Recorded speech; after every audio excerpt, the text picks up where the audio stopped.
Hey, y'all. Hey, Spencer. We're swapped around again. Huh? We're swapped around again. Yep, I know you do it on purpose.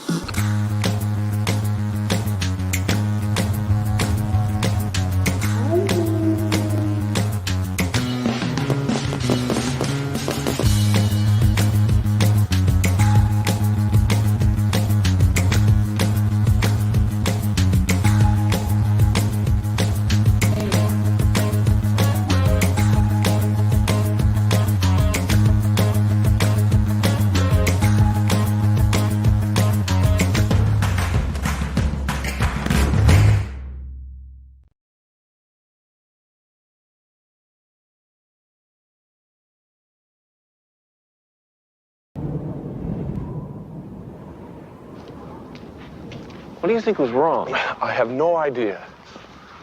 Maybe that pentangle was for something supernatural. Oh, I see. And they were too embarrassed to talk about it because they just felt so silly. They were ashamed. Yeah. Oh, please, don't rain. Oh, of course. Oh, David. Yes, I'm well aware of how pleasant the weather is in Rome at the present time. Thank you. Santa Lucia. Santa Lucia. Santa Lucia. Santa Lucia. It's a cold and a wet out of here.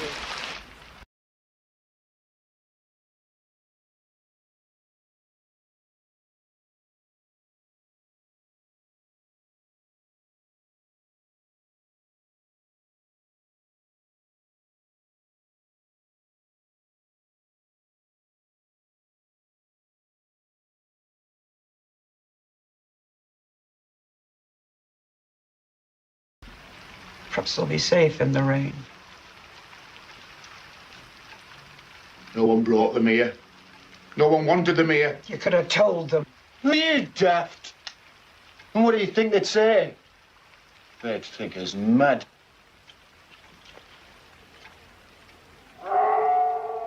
Listen.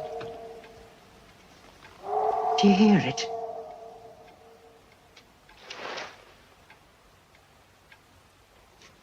We must go to them. I heard nothing.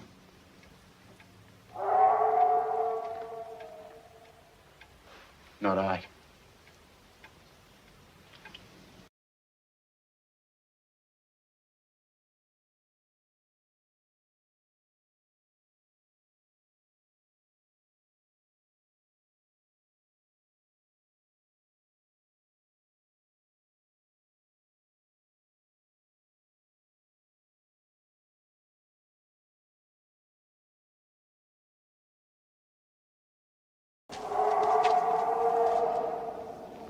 Did you hear that?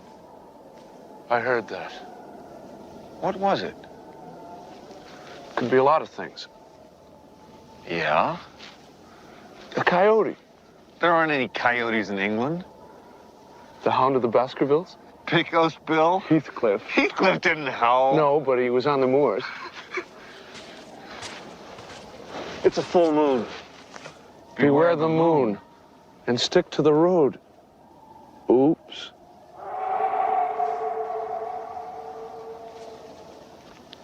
I vote we go back to the slaughtered lamb. Yeah.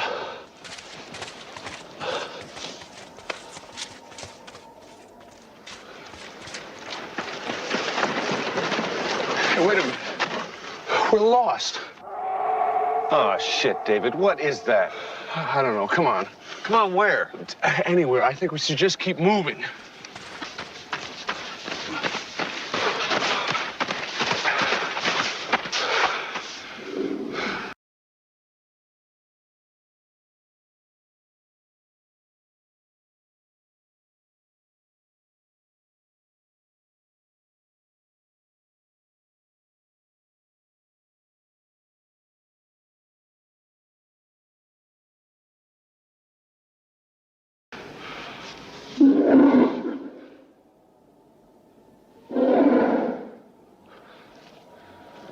It's moving. It's circling us. Ah, fuck. What's the plan? Plan?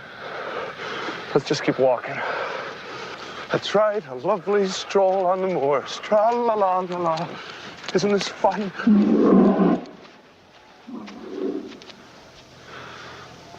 It's in front of us.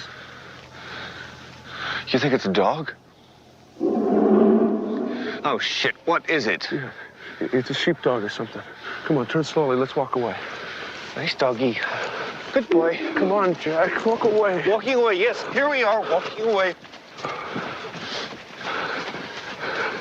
You see anything? No. Sounds far away. Not far enough. Come on. Jack! What? Where are we going? I don't know. I'll tell you when we get there. Okay, because...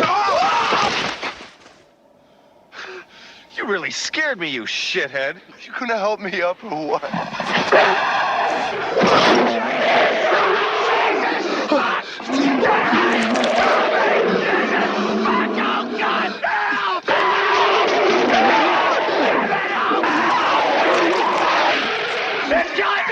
Jack.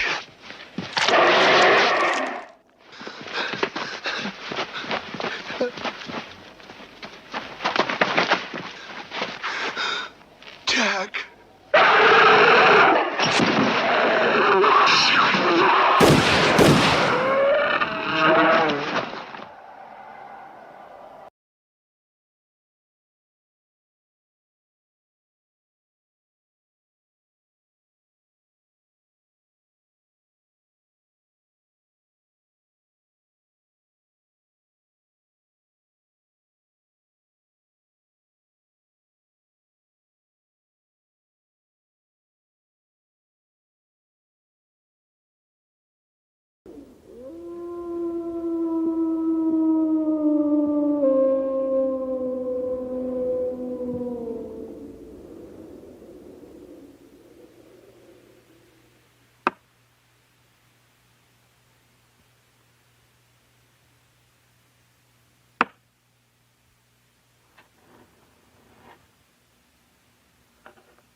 There are two kinds of people in this world. Those who believe in flying saucers, and those who don't. I've never been one much for believing in anything I couldn't wrap my hands around and shake. But up till 2 weeks ago, I didn't know Eric Cord.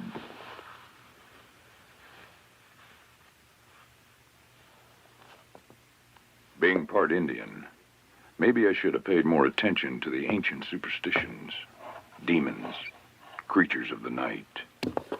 But born and raised on West 9th Street in the Bensonhurst section of Brooklyn, the only monsters I got to know were street punks, gang members, dope pushers, loan shark enforcers. And I learned early on how to handle that kind of animal.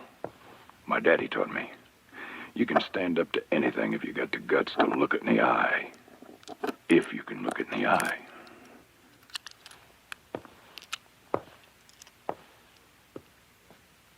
Growing up, I remember reading the book Alice in Wonderland. After Alice went down the rabbit hole, a flower talked to her. She was surprised. You don't need to be a psychiatrist to know if a flower ever spoke to a man, that man would know terror. When the world isn't the same as our minds believe, then we are in a nightmare. And nothing is worse than a nightmare, except one you can't wake up from.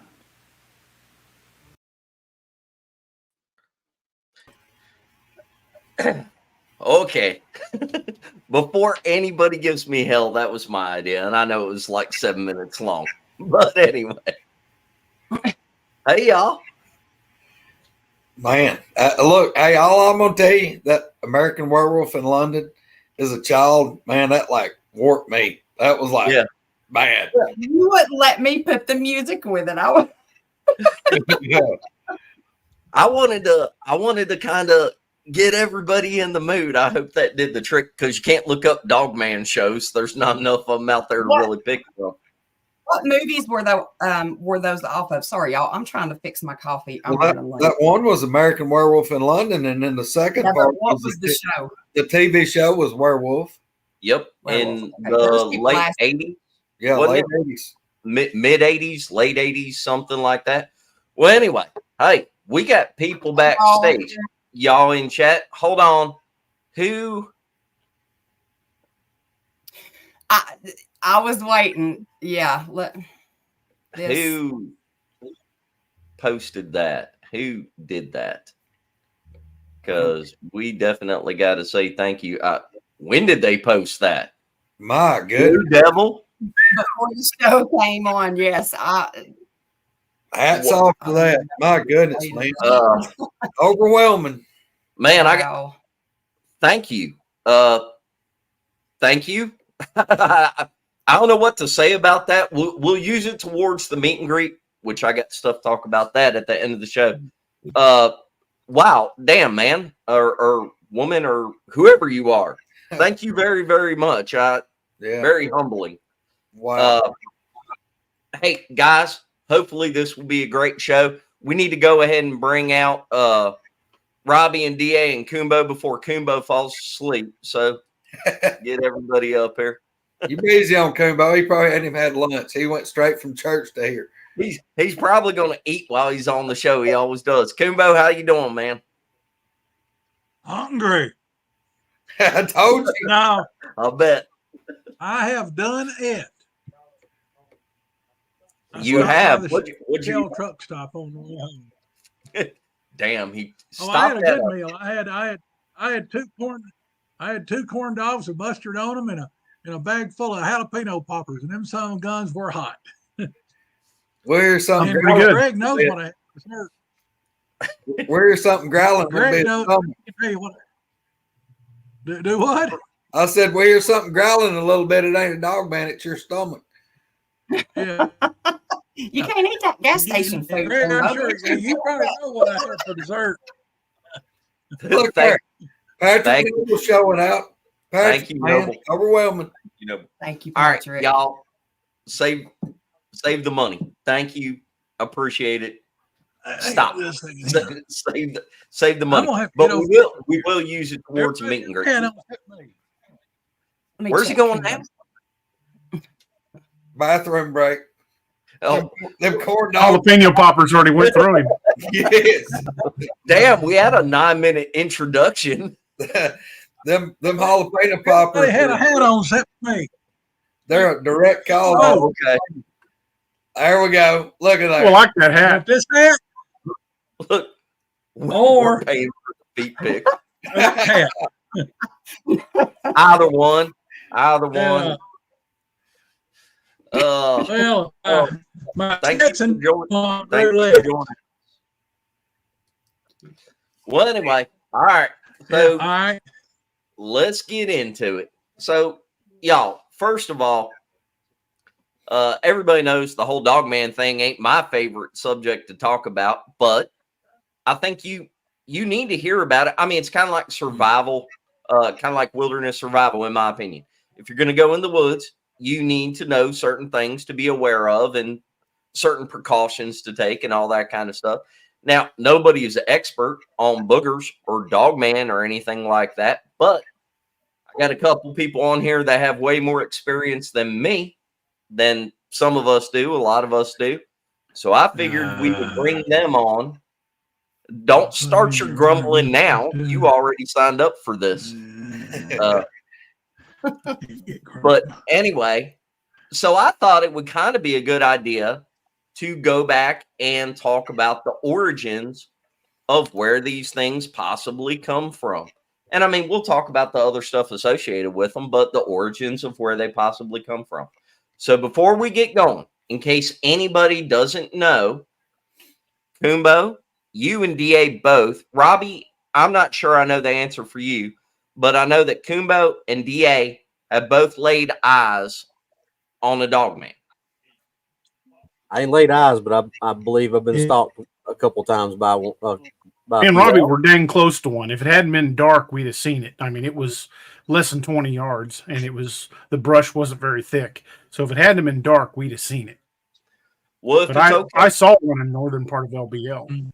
Well, let's start with what we know. I don't know if y'all can hear me. I'm gonna have to turn my camera off because my connection's too bad, but my audio will still be on. Okay, we can hear you good. Can y'all still hear me okay? Yeah. Yes, sir. But you're froze. All right, I'm just gonna froze up now. Just let him stay frozen. It's because I turned my camera off. I ain't got on this. I don't have enough bandwidth for the video on this hotspot. Well, let's start. Kumbo, talk about the first time that you actually laid eyes on one, if you would. Oh, that wasn't but about 2 years ago. Yeah. And I mean, I'd known about them since back in the early '80s, but I was in the process of moving out here onto the farm, and I was bringing a load of stuff over here from the old house over here to my farm, and I came across Wheeler Dam, and at that time the bridge on Highway 101 was out crossing Big Nance Creek, so you had to take a detour down the Paper Mill Road and cut back across through a little community called Red Bank. And I was coming around a curve, and just before the cut off to Red Bank, and it's a left-hand curve, and it was after dark. And I had my headlights on, and I saw something dark come up on the shoulder of the road, and I flipped my high beams on, and I'm like, what is that? And it was going to cross the road, and it stopped right. It had like maybe its toes on the edge of the pavement, and it stopped, and it turned to me, and I just reached up there and I flipped on my driving lights. I hit the button, turned the driving lights on, and that just lit up everything. And the thing turned, and it looked at me and turned around and went right back down into the creek bottom. It came up right beside a bridge or a big culvert is, and it headed right back the way it came. And I'm like, holy moly! I said, I think that's a Dogman. And I stomped on the brakes, and I slowed way down. And smart me, I rolled the window down on the passenger side so I could look down in there better. And like I said, I had the driving lights on, which I call them ditch lights because they shine really good down to the sides. And I eased up, and all of a sudden, there the thing was about 8-9 feet away, standing there, and right off the shoulder of the road, and its head was about maybe a little bit higher than the pavement was right there. And I'm sitting there looking out like an idiot, looking out the dadgum truck window at this thing, and it curled its lip up and snarled at me, and it had its ears pinned back. And I mean, we made eye contact for a good 5 or 6 seconds. And it suddenly dawned on me, as long as those arms are on that thing, that sucker, all he'd have to do is jump forward just a little bit and reach out and snatch me right out of the window of that truck. And I decided it was time to go. And I heard him. I just barely heard him drive over the noise of my truck. And I real quick, I jerked back. Roll the window up and got on out of there. And so it shook me up. And this, as the crow flies, is only about 7 miles from where I'm sitting right now, east of it. And it's a road I've driven hundreds of times. But the first two Dogman sightings that I ever knew of in 1978 were about 2 miles going towards my farm. And they were only about 5 miles as a crow flies from my farm. And this was about 7 miles as a crow flies east of my farm. The eyes were yellow. The color, what was reflecting in his eyes was sort of yellowish green. And when I first saw it, and I was, probably 75 yards, 80 yards from it, and it glanced over at me before it turned around. At that point, I had my high beams on, and and the eyes looked more white, looking straight into the headlights. But when it was out right off the side of the road, and I pulled up there and stopped. And I don't know if I ever totally 100% stopped. I might have been just barely moving. I don't remember. But the light that was hitting it then was the eyes looked sort of yellowish green. And but anyway, the next day I got I think it was the next day, or anyway, within the next day or two, my buddy Jimmy Osmer came over, and we went back out there and found where it was, and we didn't find any tracks. But the elevation difference from the pavement down to where it was standing was, I think we had a big rain anywhere, maybe that night or something, and so there weren't any tracks that we could find. But I marked real well where it was standing, and we met with the difference between where I was standing when I was up there beside it and up to the pavement level was about 8 feet, and its head was a little above the pavement, so I figured that dude was about 9 feet tall. And now I have gone over this time and time hundreds of times in my head, and if my life depended on it, I couldn't tell you if it had a tail or not. Maybe somebody could hypnotize me or something like that, and it could maybe, get my brain to dump again. But I do not know if it had a tail. It absolutely positively, when it turned, it absolutely positively had digitigrade feet, back legs. And it absolutely positive. Do what? So it did have the backwards hawks, kind of like dog legs. Yes. Yeah. And the exactly. one thing it had absolutely positively. And the one thing you're worried about with a 9-foot freaking werewolf that's standing there on the side of the road and you got the window down, you're worried about you can't remember if it had a tail or not. That makes perfect sense. I got that.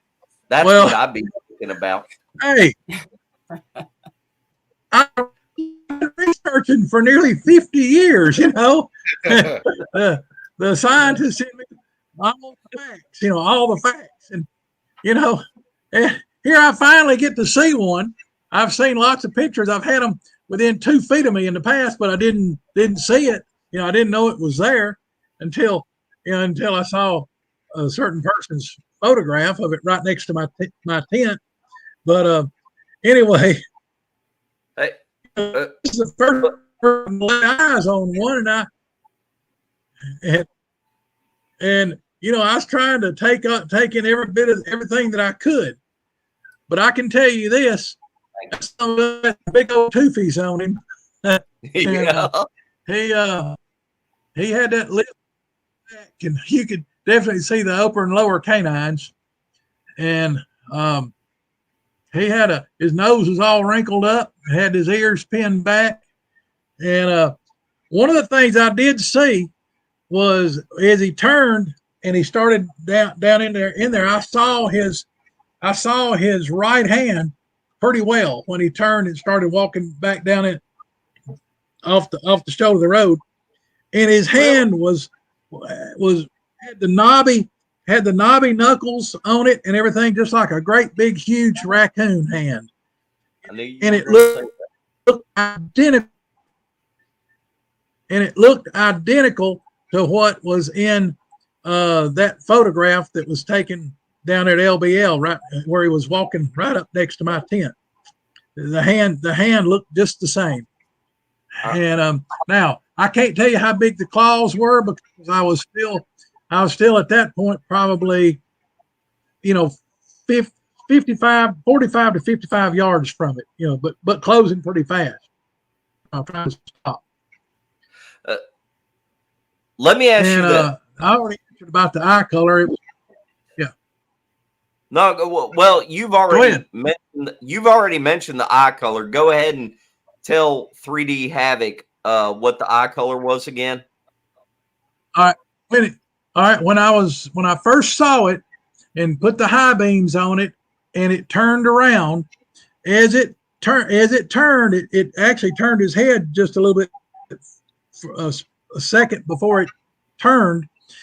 But when it turned and was looking right straight into my eye beams, they were reflecting whitish, white. But when I got up beside it and got stopped or extremely slowed down, at a very, very slow, and he was catching the light from my fog lights or driving lights. His eyes were glowing sort of yellowish and with a little bit of green in it, sort of yellowish green or yellow. I don't know what you call it, but they were a different color than my eye beams were shining straight in his face. Okay. So hold on, a couple points. Number one, so you're saying that the eyes were reflective from the truck's lights. You don't think they were glowing independently on their own, not self-illuminating?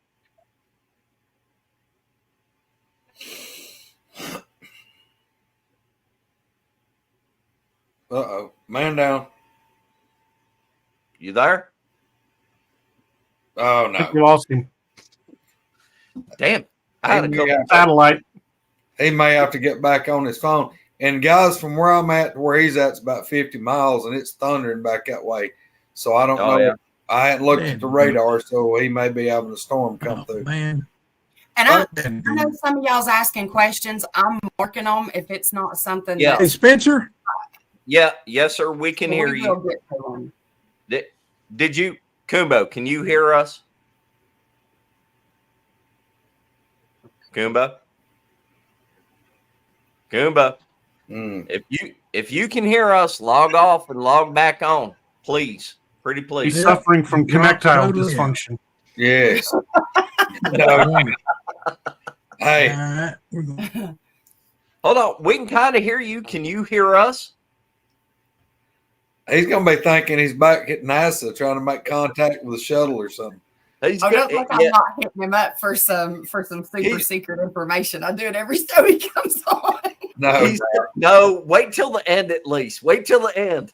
The men in black are shaking in their down boots every time Kumbo does a show. Yes. Yeah. That's right, Poncho. Yes. Hey, good to see you. I've never seen you in chat before. Thank you for being here. Oh no, they've been here before. Yeah, Poncho's been in. I've seen Poncho before. Yeah. I don't know. You can't pay no attention, Spencer. Shut up, Squirrel. Normally, Squirrel monitors all the chat and everything. Misty, I'm just proud to say that Shit Show Shirley's in here. Oh my God, I love her so much. I know. I wish we lived closer. She's like hero. There we go. Hold on. Here we go. All right. How about now? We good? That's no better, I think.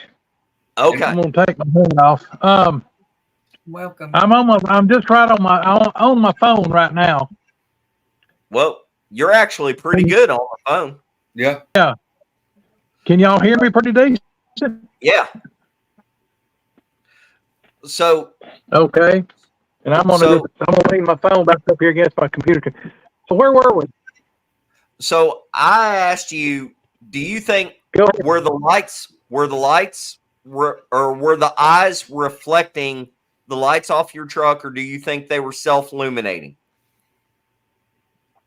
No, they were reflecting the lights from my truck. They were either at the very beginning, my high beams were shining directly to his face, and there once I got up, almost beside it, it was catching the lights coming out of my fog lights. I call them my lights. They shine out front, but then the majority of the light goes down into the sides. It lights up, and it actually goes back beyond, like beside the truck a ways. So that's why once I got up there beside it, I was able to look right out the truck window right at it. It was still catching the light in the sort of at a 45-degree angle in the right side of its face. And that's when the eyes were going more yellow, yellow with a tinge of green. But when the headlights were shining, the high beams were shining straight in his face, they were glowing, they were shining bright white. But I can't tell you if they glowed on their own or not, because the whole time I was seeing it, my truck lights were shining on it. Well, so I never saw it before my truck lights hit it. Okay, I have a couple things just to narrow this down. Like I'm gonna ask you three things. Number one, were the ears on top of the head or on the side where they pointed up? Number two, how long was the muzzle?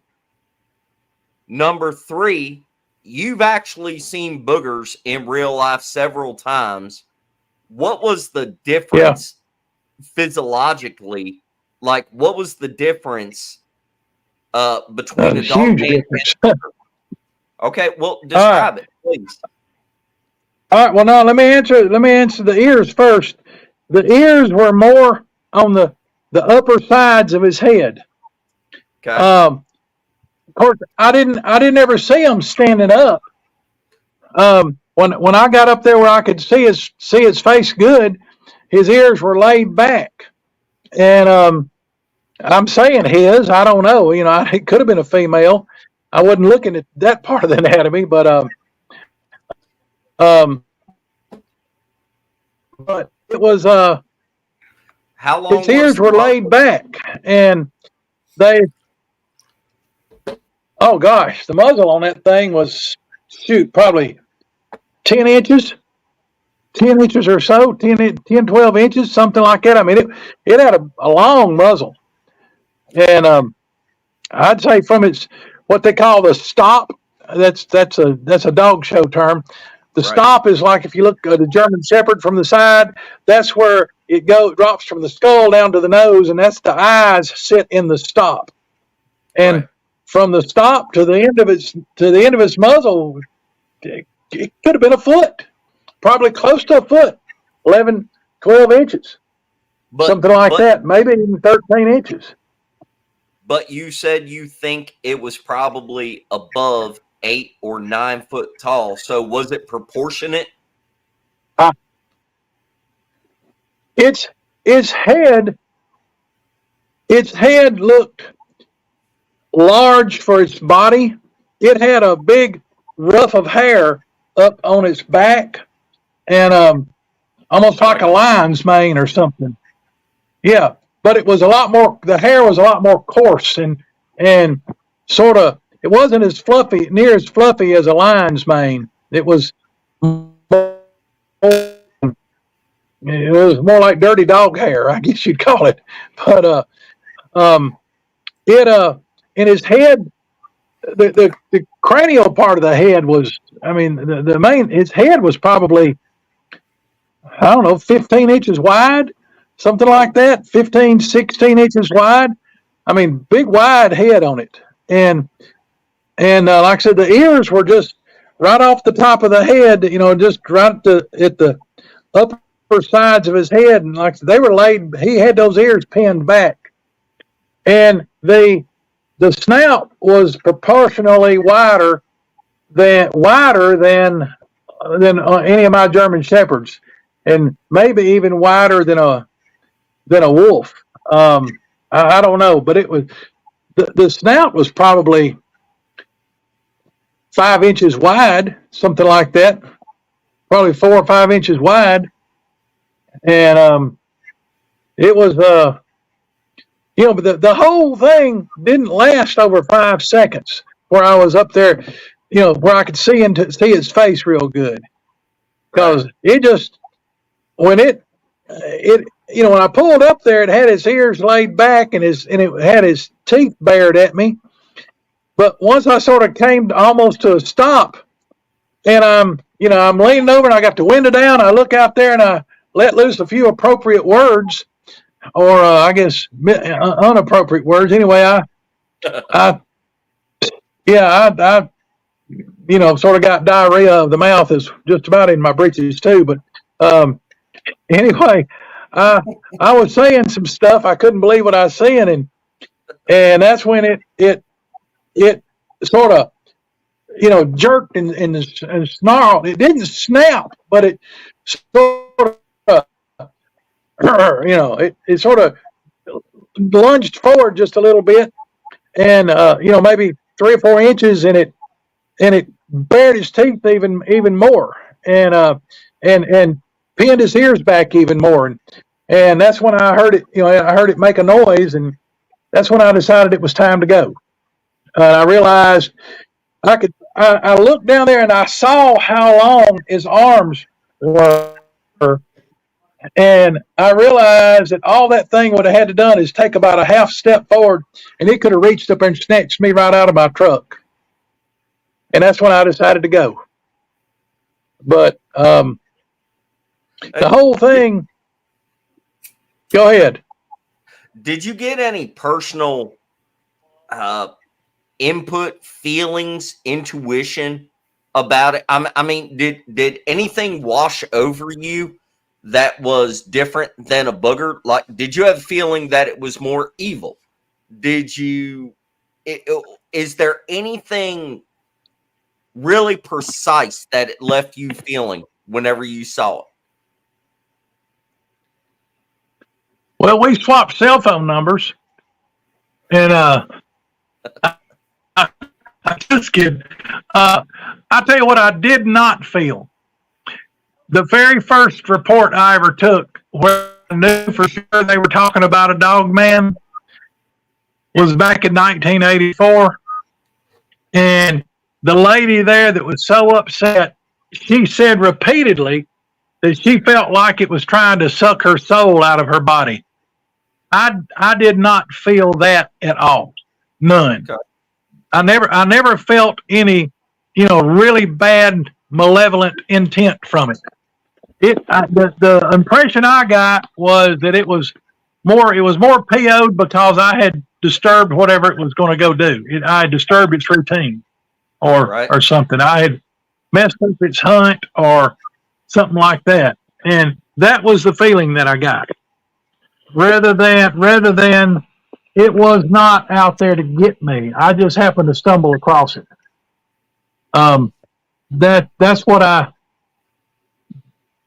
was a feeling that I got. But it was not happy that I had stopped it doing from whatever it was wanting to do.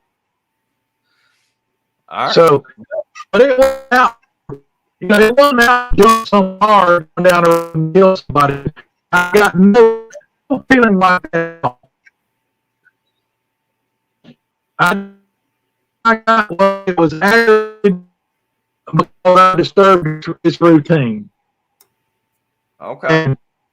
And when it did that little sharp snarl and that little sort of jump real fast, it didn't move more than its head about 3 inches, but it was real fast and sharp. And that was I took that as a little threat, that it was just letting me know that, hey, you're too close. You need to go on. You're disturbing me. What? So I got out of there. Well, hold on, and you can weigh in on DA's thing, because DA, I don't have to ask you all the same questions you just heard me ask Kumbo. So go through the whole thing and give us all the details if you can, pretty please. And Kumbo, weigh in on DA's encounter. I've got one visual sighting that I know for sure that's what I saw, and one possible because I'm not exactly sure what I saw. But in northern LBL, this would have been 2022. I was there for about a week. I met Nick Valente up there, and I got there a couple days before him and was going all over the place around LBL by myself. But once he was there, we spent several days driving back roads and going to old campsites out in the woods and stuff. And we were just looking for any evidence we could find. On the last day we were there, about 10:30 in the morning, we had just left DeMumbers Bay. If you're any of y'all familiar with the northern part of LBL, you know, we're right where I'm talking about. Well, you know, when you leave DeMumbers Bay heading back toward the Trace, there's that little kind of narrow concrete bridge that goes over that little slough. Yep. We just crossed over that. There was one old boy fishing out on that little concrete slab. And he didn't even look up at us as we went by. We got about 100 yards past that concrete slab. And we were in Nick's car. He had a Hummer H3. And we were driving like 2 miles an hour. And he was looking on the left side of the road. I was looking on the right side of the road. And what we were looking for is primitive campsites. So we could go out and, you know, maybe look for tracks or anything like that. I was not expecting to find anything. I wasn't expecting to see one in broad daylight go that close to the road. So, you know, we were really just looking for campsites to go look for tracks. And as we're driving along, like maybe 2 or 3 miles an hour, like I said, Nick was looking out the left side of the vehicle. I was looking out the right. I'm kind of panning my head. And I glanced over something, and you know, you kind of get that like maybe that was something in the back of your head, but it didn't really click until as we're creeping forward and I'm turning my head, I noticed it turned its head to look at me. And when it moved, of course, you know, deer hunters will tell you if the deer moves, that's when you cue in on the movement. I immediately looked right at it once I saw the movement, and it was about 25, 30 yards off the road. There was enough of the underbrush was clear that I could see right where it was at.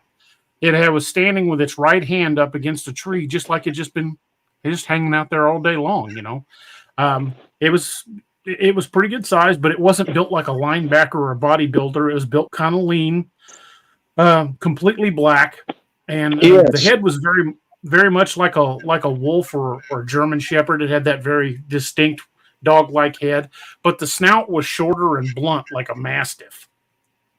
It didn't have like droopy jowls or anything like that. It had, or you know, maybe trying to think some of the dogs with a blunter snout, but it had a shorter, broad snout. And I got to see it for 10 to 15 seconds, maybe as much as 20 seconds, because the time kind of dilates. And I'm punching Nick in the shoulder, telling him to stop. And he slammed on the brakes and looked over, and he got to see it for about 5 to 10 seconds. Once it realized that we had stopped and looked at it, it kind of did this weird bounding run. It didn't run straight. It kind of sprang to the right, to the left, to the right again, and then boom, went right down this little ravine toward the lake. It didn't, you know, it wasn't a straight run path. It was really odd. It was it's very tough to explain. I mean, it literally bounded about several feet to the right, bounded across again to the left, bounded to the right, then went right down that ravine. Odd run, but but it was gone incredibly fast. Of course, you know, we jumped out and go running over there, and you know, we can hear it, you know, beating brush all the hell going down through that ravine. And you know, I'm not in the greatest of shape. I got a bad back, and we didn't have any climbing gear, so we weren't going to try to go after it. Of course, you know, neither of us were armed at the moment. So we're like, hey, you know, I don't think chasing this thing's probably the brightest idea. So we start making our way back toward the vehicle. And I went over to the exact tree where this thing was at. And I remembered the spot where its hand was. So I reached up to put my hand where its hand had been. And it was just slightly above where it would be comfortable for me to lean on a tree. You know, if you lean on a tree, you're going to put it at about shoulder level. Well, the shoulder level on that thing would have been just about head level for me. So I estimated this thing was about 6.5, maybe 7 feet tall. It wasn't massive. And the sighting only lasted, like I said, just a few seconds, but it was clear enough to see that this thing was incredibly fast, completely black, and it really didn't seem to have any fear of us until it realized we saw it. It was just standing there just plain as day until I saw it move. I probably would have just, never even noticed it had it not moved. So this thing was just a few, like 100 yards past the guy that was fishing? Yep. Not far at all. Oh, whoa. Wouldn't have been too good to be that guy. Well, he was out on the bridge, so he'd have seen it coming. Huh. Unless it swam the up one and yanked his ass in water.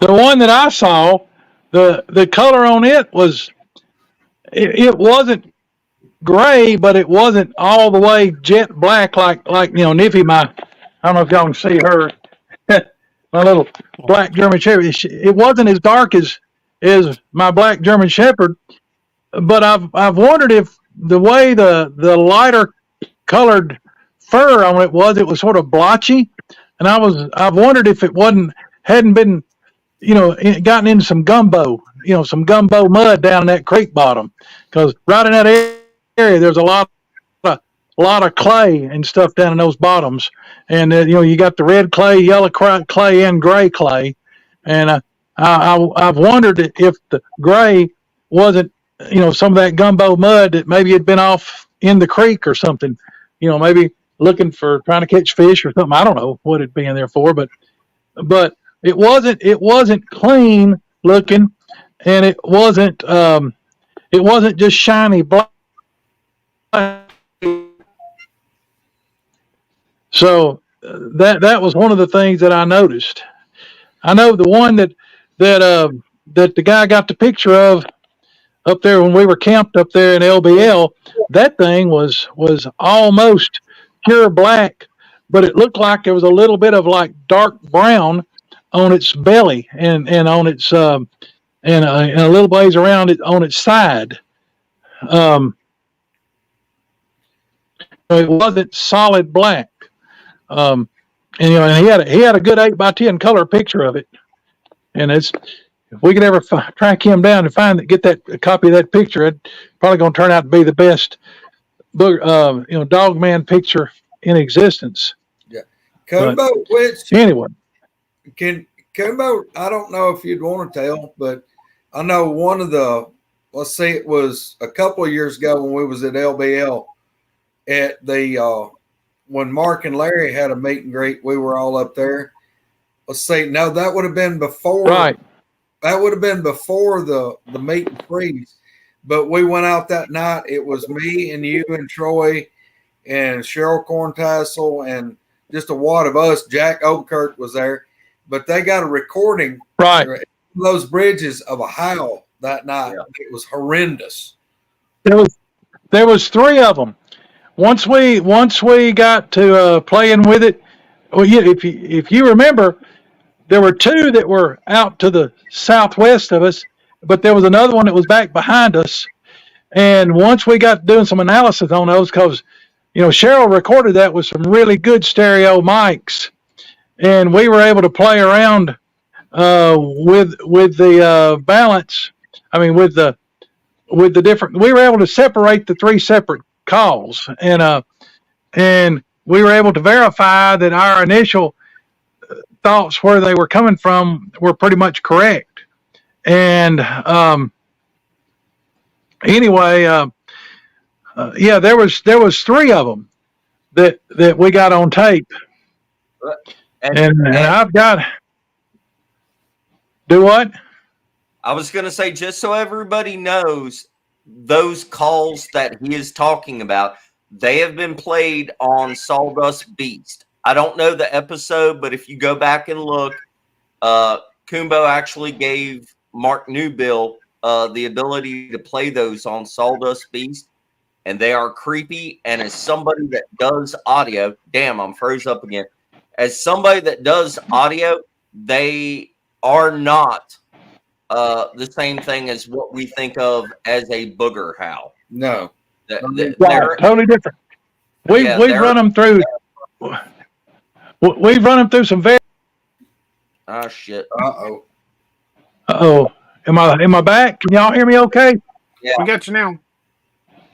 Okay, we've run those calls through some very fairly sophisticated spectrum analysis software, and the spectrum on all three calls is totally different than a booger call, totally different than from coyote calls. We've compared it to wolf calls that we can get online, and they have a very unique spectral trace on them. And it also has this is the crazy thing. It's got somewhere around 9 to 11 distinct, fairly narrow bandwidths in each call. Reverberation. Yeah. Very, very unusual looking pattern. I've never, and I've been messing with spectral analyzers and running booger calls and stuff through spectrum analyzers since back in the early 1980s, and I've never seen anything like this. And I've played with I've played with stuff where we'd get down in culverts or in the bathtub. I'd get in the bathtub and record, or I'd get in a big concrete pipe or under a bridge. I mean, in all kind of different places, making calls and stuff, and then running or getting my dog to howl, get down there and do whatever it took to get my dog howling and record that. And I've never seen traces like what we got that night there that Greg's talking about. And that if we can ever get some more recordings that we think are Dogman, I can't wait to run them through the software and compare them. Just real quick, were you using the shofar that night, or were you doing vocal calls? Were you doing anything to solicit that? I used only a vocal, two vocal calls. It answered they cut loose at my second call. At LBL, right? This is at LBL, correct? Yeah. Right. I had the shofar with me, but I didn't use it at that location. Okay. Hey, Robbie, will you go ahead and talk about the time that you think one was there? You didn't lay eyes on it, but you're pretty sure it was one. Yeah, I'll save the one that BA and I were together, where we can both talk about that one. But I'll talk about the one that I told you about when I was in LBL, and I can't remember, Kumbo, if I told you about it when we were talking that night, but the night before, you come and said hey to us when we were set up to do DAX Machina. We were not far from where DA had his sighting. We had just come out of DeMumbers Bay, went back up just past that first little welcome center, went to that first little cemetery right after you passed that. Just went up and pulled off over there. You should have been hollered at up there. I hope you got scared good. Anybody? You ain't got good sense being up there after dark. That's right. I was up there by myself about 2:00 in the morning. I played a dying rabbit call in DeMumbers Bay and got ran out of there.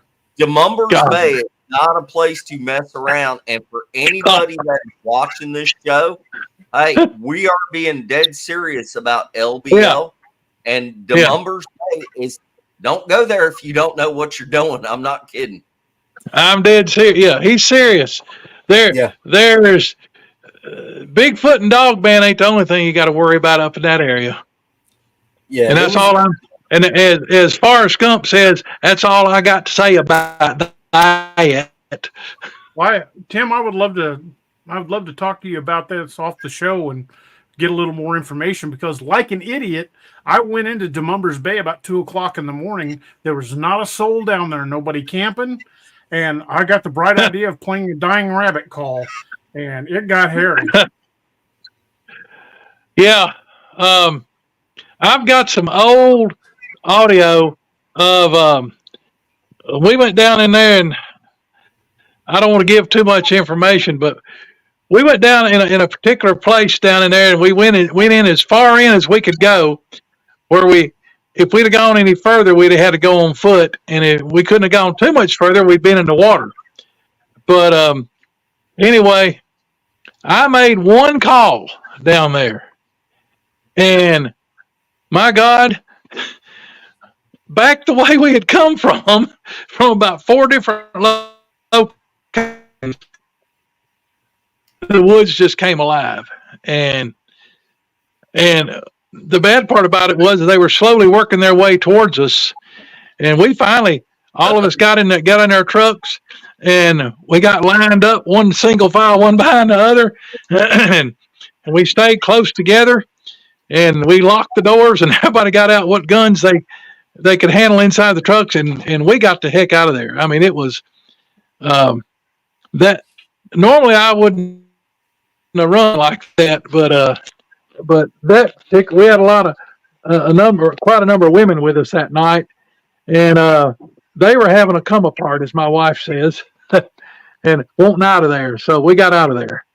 But I've got those tapes, and the tapes were recorded on a little old timey Olympus pen, little tiny handheld recorder. I mean, the whole thing was about 5 inches long, and maybe 1.5 inches wide, and using micro cassettes.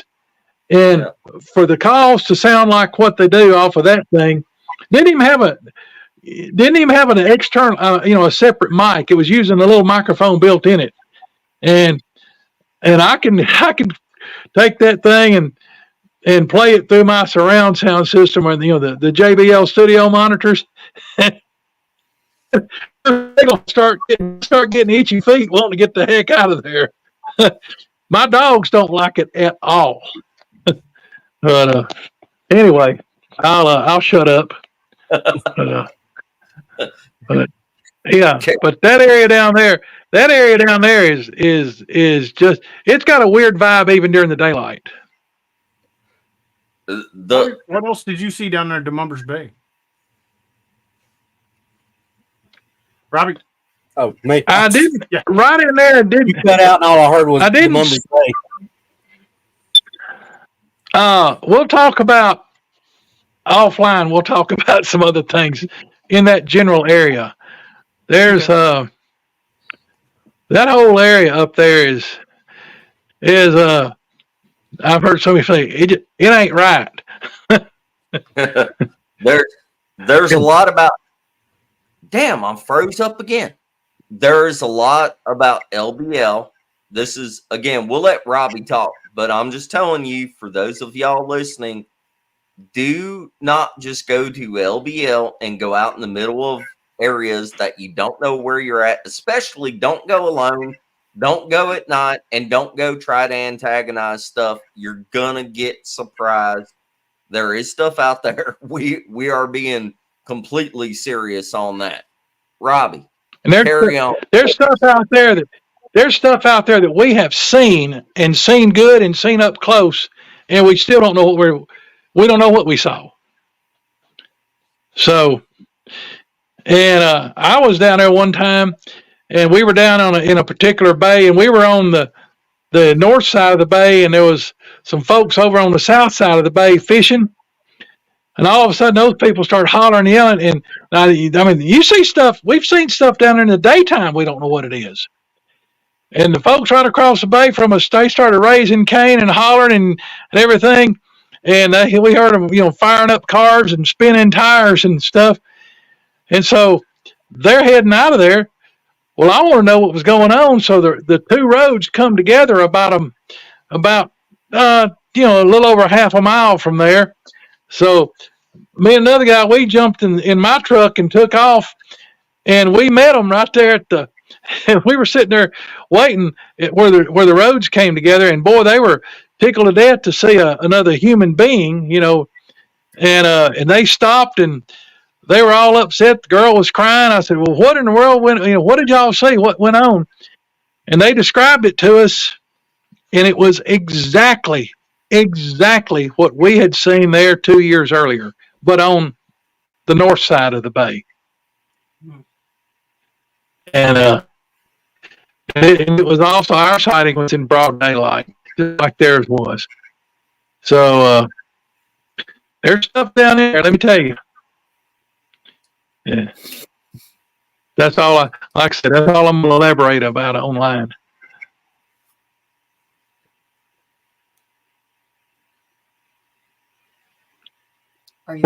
There's Bobby.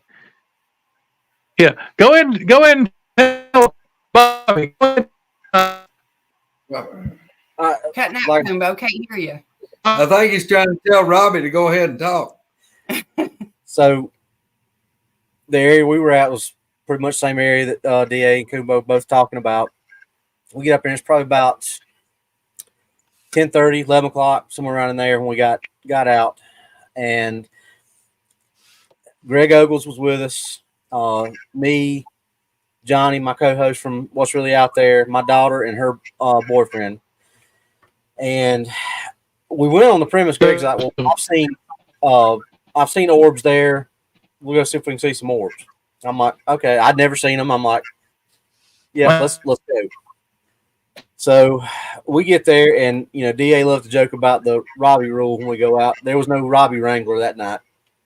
So Greg and Johnny are standing right there at the edge of that little road when you pull up next to that first cemetery. That's where we parked the car. And they were standing right there at the edge of that road. It goes back probably about 200-300 yards. And there's a big log that's fell across the road. And there's a big red gate up there. So they're starting to see stuff. And I'm the kind I want to be where I don't have any stimulus getting into my head and making me see things that I don't really see. I want to see for myself. So I told Greg and Johnny, I said, I'm going to walk down the road a little ways. So I walked about 100 yards away from them, which I know was stupid, but they'll tell you I'm not the smartest when it comes out there. I guess I'm the Misty of the group that they like to heard. Yes. Squirrel walked away in a heartbeat. Yep. It's officially assigned my son Noah as the official Robbie Wrangler whenever we're out in the field. I got 2 gears, off and forwards. And so anyway, so I'm down there, and I'm pretty sure I was seeing orbs, but while I was seeing the orbs, I was hearing stuff walking off to my right. And I'm thinking, the way it sounded more like a Bigfoot or something like that, but it just had kind of a different feel. I've had plenty of encounters where I've been paced and things like that. I've seen one or two, actually laid my eyes on them. Something just felt a little different, but I just, I was like, okay, whatever. Well, I felt like it was starting to kind of get a little bit closer. So I turned around and walked back over to where Greg was, and they were kind of, "Oh, Robbie scared off the orbs and all that stuff." And I walked up to Greg and whispered to him, I said, "There's something over in the woods to our right." And he stopped for a second. And my daughter's boyfriend, Tyler, he was on the parabolic mic. And as soon as I had said that, he started looking, because he could hear me say it or whisper it to Greg. He started focusing over where I was talking about, and he could actually hear something walking in the woods, and it was walking on 2 feet. So we'd already put the cameras up at that point. So we just started kind of fanning out. Tyler and I went up about 15, 20 yards to their left, and they stayed right where they were at. Johnny got my attention and said, "Hey, I'm gonna do some owl calls." So he did 3 owl calls. He got responses immediately. So I'm thinking, okay, Bigfoot, because I've never heard of a dogman mimicking owl calls. But we heard 3 distinct replies. But the third one they call back like owls? Yeah. But it sounded like an 800-pound owl. I mean, it was big and deep. It was not an owl calling back. So when that third one came back, instead of it being an exact mimic of what Johnny was doing, it was just a loud "oh, oh," and then 3 knocks or tongue clicks right after that. And that was back in the direction that I was walking in. We're like, we had done put the cameras and recorders and all that stuff up. Of course, that's when stuff always happens when you put that stuff up. Well, while we're kind of getting all excited about that, Tyler hears something behind us on the other side, on the cemetery side of the road. So he gets my attention. So me and him go walking over there. Well, Johnny and Greg turned and walked over to the other side, and we're kind of standing there looking at it, and everybody here pretty much has been to that cemetery, knows what I'm talking about, right? Me and Tyler are standing down at the first corner of the cemetery. If you pulling up that little embankment right there where the first corner of the cemetery is, we're standing there, and Johnny and Greg were standing up towards the far end of it. Well, we start hearing something, Tyler and I, kind of down that little hill from us. Well, I got Johnny and Greg's attention, told them I was turning my headlight on, so wearing one of those headband lights, and so they could kind of shield their eyes and wouldn't get blinded. Well, as soon as I cut it on, first off, Johnny saw a shadow kind of move off out of his from like his right to left, or left to right rather, just kind of blended in with the other shadow. We couldn't tell what it was, but it's just a shadow that moved off. So that's one off to our right. When I hit my light and was looking down where Tyler and I heard the sound, I saw two greenish yellow eyes looking back up at me. Now it looked like it was, 2-3 inches off the ground. That's what we were thinking, but it didn't run, it didn't skitter around, move. It just stared right back at us. It blinked a couple times. Looked like they were about that far apart, maybe. But like I said, we were standing up on the hill and we were looking down, so it's kind of hard to judge at night. And it was just far enough back where all you could see was the eye shine. You couldn't see any details of the face. It would kind of move a little bit, and you'd see one kind of disappear behind a tree, and then it'd come back out. It was almost like a tree peeking thing that you hear about Sasquatch or boogers doing. Right. But it was blinking, but it was a different. I mean, it was all. There was a hint of yellow to it, but it was more green than anything else. So it really spooked Tyler. Now he's DA has seen him.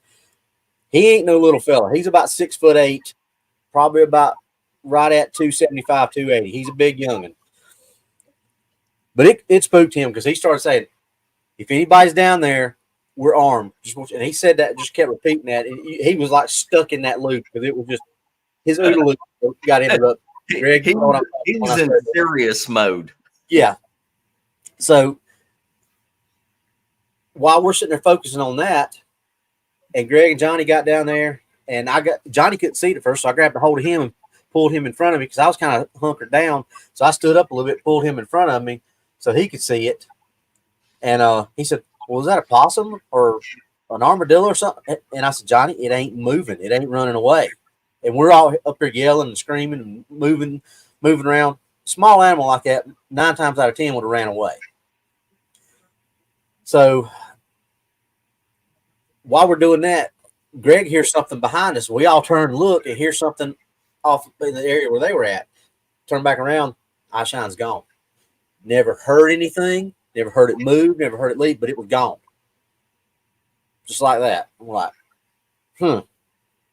So, it's kind of interesting, but we're talking about it the next day at lunch. We're like, well, let's go back up there during the day where we can kind of get a lay of the land, take some pictures, and that way at least we'll get an idea of maybe where it was, maybe see some tracks, whatever.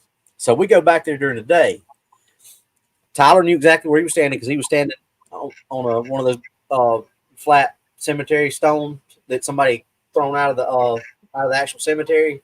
He had his foot on that, so he stood right on that, and I was standing right in front of him. So I stood right in front of him again, and I looked down, and I saw the tree that it had to be standing by. There was no other tree down that way. So I go down there. Tyler stays up. We're at, and I turn back around. I said, "All right, I'm gonna start moving down, crouching down. You tell me to stop when my eyes are leveled with where we thought it was last night." So I start going down. I'm thinking I'm gonna end up laying on the ground. I get down to about like this. He says, "Stop." So what we thought was 2 to 3 inches off the ground was actually 2 to 3 feet off the ground because of the way the incline of the hill. Well, as I'm looking at that, I start looking again, and I'm actually standing in the middle of 3 draws. There's one come down behind me. There was one I was standing on, and then there was another one. They came into a point and then went down, funneled down into another one that went on down towards the road. So we get looking at leaf litter is about that thick, so there's no tracks, which is probably why it was so quiet. Well, Johnny's up there with the parabolic mic, and he's listening to me and Tyler talk, but he can't hear us moving around. He can hear us talking to each other, but he can't hear us moving around. So whatever was standing in there looking at us, its head was about 2 to 3 feet off the ground, so it was kind of hunched down. So, you know, it could have been anywhere like they said 6.5 feet or taller. And that was the point we started kind of thinking, we started piecing together that we heard one up there. We feel like one or more of them were trying to get one of us herded off from the others. I felt like we were being stalked. What? I mean, coyotes and wolves do it. Well, I wish we had Kumbo on here for this part, but DA, Robbie, the first time I ever heard about the Dogman thing coming into the Bigfoot field was I heard about the Beast of Bray Road. That was my first time hearing about specifically Dogman. Now, werewolf tradition goes back significantly further than before the term of Dogman. I've often said that, you know, the term werewolf, the Slavic term, actually is a blend of wolf and man. You know, and Dogman means dog and man. Now, in traditional folklore, a lot of people are talking about a man turning into a wolf for a werewolf. That's the distinction versus Dogman. At least that's my understanding of it. How far back? I had never heard about cynocephaly until Kumbo and you started talking about it. But how far back does this stuff go in history? What's your first understanding of where it comes from? And can we touch on some of the origins of this stuff, if you would? It goes back way farther than people realize. Well, like, for example, you use the term dogman. The word dogman didn't even exist in our vernacular until the late 90s. The word Bigfoot didn't exist until 1957 when the article was written in the Humboldt Times about Jerry Crew's sighting. When he had those large footprints. Prior to that, we had wild man sightings or wolf man sightings or werewolf sightings, things like that. And you can look at old newspaper accounts, newspaper prints, and find those by the dozens. So, you know, people were seeing this thing long before they were calling it by modern terms. So a lot of people who say, "Oh, Dogman doesn't exist until just a few years ago," that's not true. The word Dogman just didn't exist. Before then, you know, people called it all kinds of things. But when you start digging into the origins of creatures like that, when you really start doing a deep dive into the lore, one of the first things you'll find is St. Christopher. The Catholic saint, St. Christopher, is known as the dog-headed saint. And in a lot of Catholic iconography, he's depicted full on with the head of a dog. And it said he had the head of a dog until he performed his first miracle, and then God cured him. So there's an immediate historic reference. But the farther back you go, the more you find. Both Marco Polo and Christopher Columbus both talked about these cynocephaly creatures in their journals.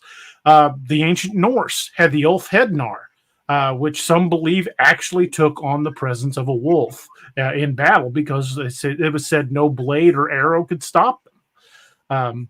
Prior to that, we have references of the cynocephaly going back to ancient Rome and ancient Greece. Both indicated they fought armies of these creatures in northern Africa and the Indus Valley in India. So we've got a lot of historical accounts, and then you look at all of the different humanoid creatures with the heads of animals in Egyptian mythology. I mean, it goes back a long ways. One of the oldest references I found, and it may actually predate the cynocephaly of the Romans and the Greeks. Have you guys heard of the Piri Reis map? No. The Piri Reis map was found. It was dated back to the quote unquote the 8th century. It was in the possession of a Turkish admiral named Piri Reis. It was a map of a landmass. Nobody knew what it was. It wasn't until the 1970s that the U.S. Navy discovered, while using sonar sounding, that the Pura-Rice map is a map of Antarctica without ice on it. The Pura-Rice map is believed to be much older than the Admiral Pura-Rice. It's believed it was copied from a far older map. It showed trade routes. It showed navigatable ports, all on Antarctica.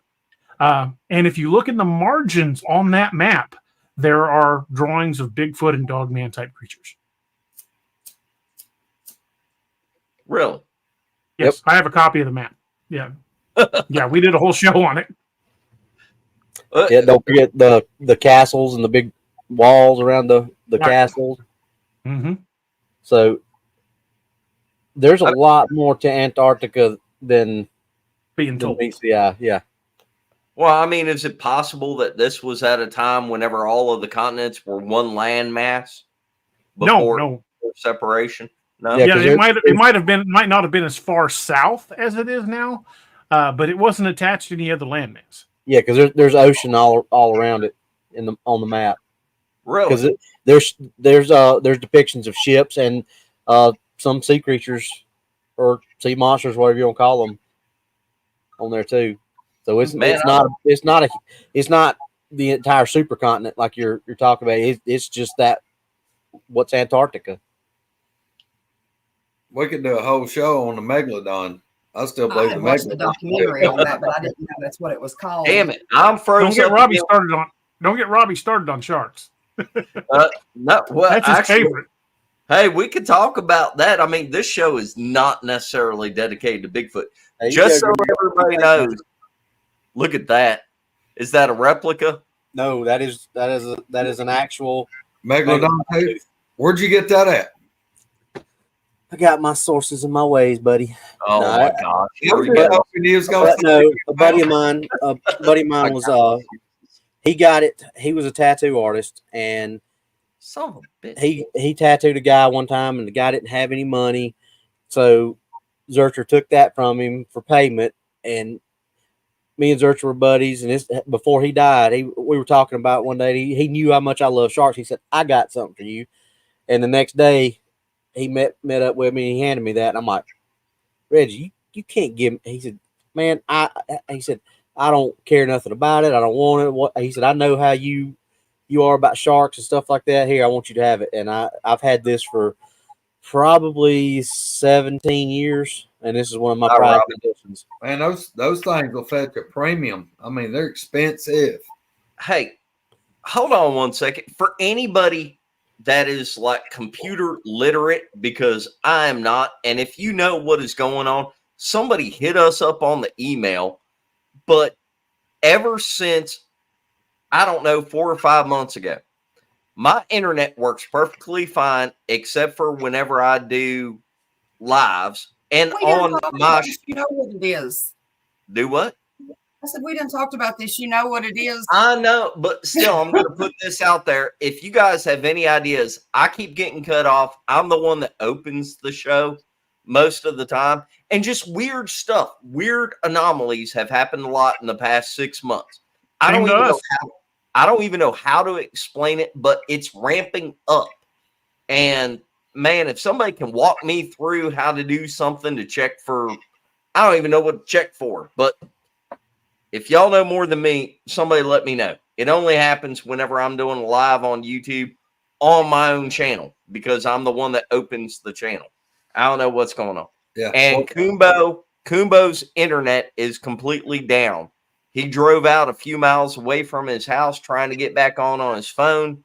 And apparently the tower is down, or he said the tower is showing. Like I said, it was storming back that way a little bit ago, so I don't know. Oh, he said he's got 4 bars but 0 G's, hence no internet. I don't know. I don't know. All right. Well, let me throw this at you. Since Robbie likes sharks, and you said we'll talk about anything. Yeah. Robbie, all these people that's been getting attacked this year, it seems like it's ramped up a lot, especially the Gulf of Mexico. My dad had a charter boat. He ran his own charter boat for about 15 years at Fort Morgan, which is there. at Mobile Bay. Anyway, I would go down. Me and my wife Wanda would go down nearly every weekend through the summer, and we'd get down Friday night and we'd come back home up here on Sunday. It's about a 5.5 hour drive. But anyway, Dad a lot of times would be going out on a charter, and I'd go down to the beach and go fishing and stuff like that and hang out. Well, I was on the bay side at the beach, and there was a man that one of Dad's buddies was throwing a cast net catching mullet. Well, I went down there with him. Well, this old man's standing about knee-deep water, and he's slinging this cast net and catching fish like crazy.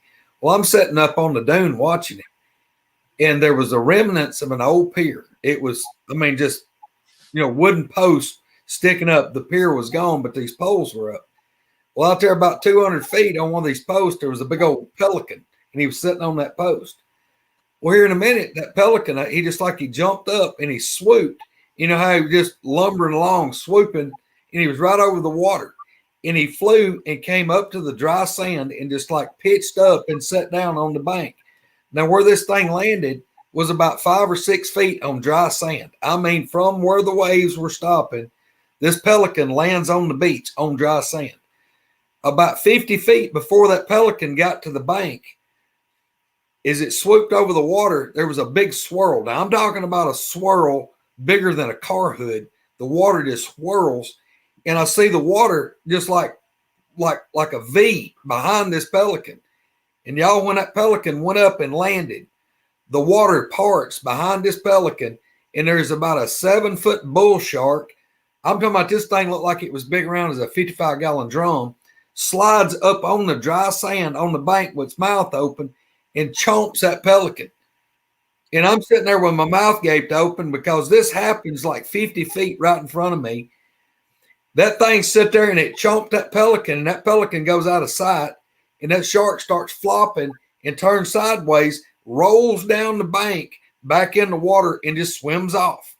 We're talking about a bull shark probably over 200 pounds, and it just slid up on dry sand and ate this big old bird.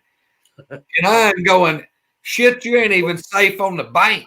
That's why I don't go to the beach. There's in New Zealand and Patagonia both, there are pods of killer whales that beach themselves chasing seals, catch the seals, kill them, and then work themselves back out in the water. Dude, I've bass fished my whole life, and I've seen bass go up on the bank and grab a frog. That's exactly what this looked like. But this was a bird big as a 3-year-old kid, and a shark that's 7 feet long, 200 pounds, and it slid up 6-7 feet up on the bank and swallowed a bird and then rolled back in the water. Man, that freaked me out because I'm thinking, man, what if that had been a little boy or little girl walking down the edge of the beach or playing in the edge of the water? Statistically speaking, most shark attacks occur in water from knee deep down. Yeah. I know this. I was shark fishing in North Carolina on vacation off the coast. I was standing on the beach where we were at Oak Island. It's a fairly sparse beach. There's not a lot of people. And I have friends with me. There was 3 of us out there shark fishing. And every time you'd actually hook one, sometimes you couldn't tell if it was a stingray or a shark. But you would yell shark on, and you'd be running down the beach 100 yards that way and 100 yards back this way trying to wind it in. But it was right about sunset one night, and I was out there. We would go out about 50 or 60 yards and float, kind of bounce up and down to cast out as far as you could, and then get back on the beach. And I was out there trying to cast, and I just happened to notice while I was casting, it was really quiet. I looked back and everybody was gone. There wasn't nobody on the beach. And I saw a ripple. I don't know anything about sharks. I've seen jaws. I know that black tip and nurse sharks are good eating. I know that. But yeah, I was out there in the water. I cast. I looked back. There was nobody. I saw a ripple in the water that looked like about the size of one of those Volkswagen buses. And I saw a fin come up, And all I knew was I was the only thing on the menu at that point, and my tiny ass practically walked on water getting back to the beach. And if I would have known that sharks could come up on the sand and get you, I wouldn't have even done that. I'd have flown. I saw a guy learn his lesson down there in Mobile Bay one day. I was at the marina where Dad's boat was, and there was a guy in Mobile Bay. Y'all, you can walk 2 miles and not get over waist deep water. It's really, really shallow, most of it. But there was a guy, he was from up somewhere North Alabama, North Mississippi, or whatever. But he came down there and he was wade fishing. He was wading in water about waist deep. And I'm talking about this guy's like 300 yards from the bank. Well, we were sitting there at the marina at the dock store watching this guy, and all of a sudden, this dude he slides sideways, and he's like turning and slapping the water with his rod, and this guy's freaking out. Well, next thing we know, he's like what you're talking about. He's running on water, nearly coming out of there. He gets back to the marina, and y'all, this guy, he has just went 300 yards through this water hard as he can go, and he gets back. Well, what had happened was this moron had a fishing stringer, about a 6-foot piece of rope. And the fish he was catching, he was lacing them on the stringer, and he had the stringer tied around his waist. Well, there was a dadgum bull shark come up and was chomping the fish on the stringer that's tied to his waist. And that's what he was fighting with that rod. The fishing rod was that shark. With a fishing rod. Yeah. And he's like, I just learned something. You don't tie your fish to your body. You don't. No. Well, that's a big nope. Thank you. Yeah. Hold on. We've gone from an introduction with werewolves to Kumbo's internet dropping down and pelicans and sharks, and we start off the damn show with Dogman. We've got to segue back into Dogman at some point. Just simply saying. Well, hey, look. I wonder if a shark or a Dogman would win if the Dogman got in the water. I say Dogman would probably stand about as good a chance as a shark would on land. That's true. Boogers can swim.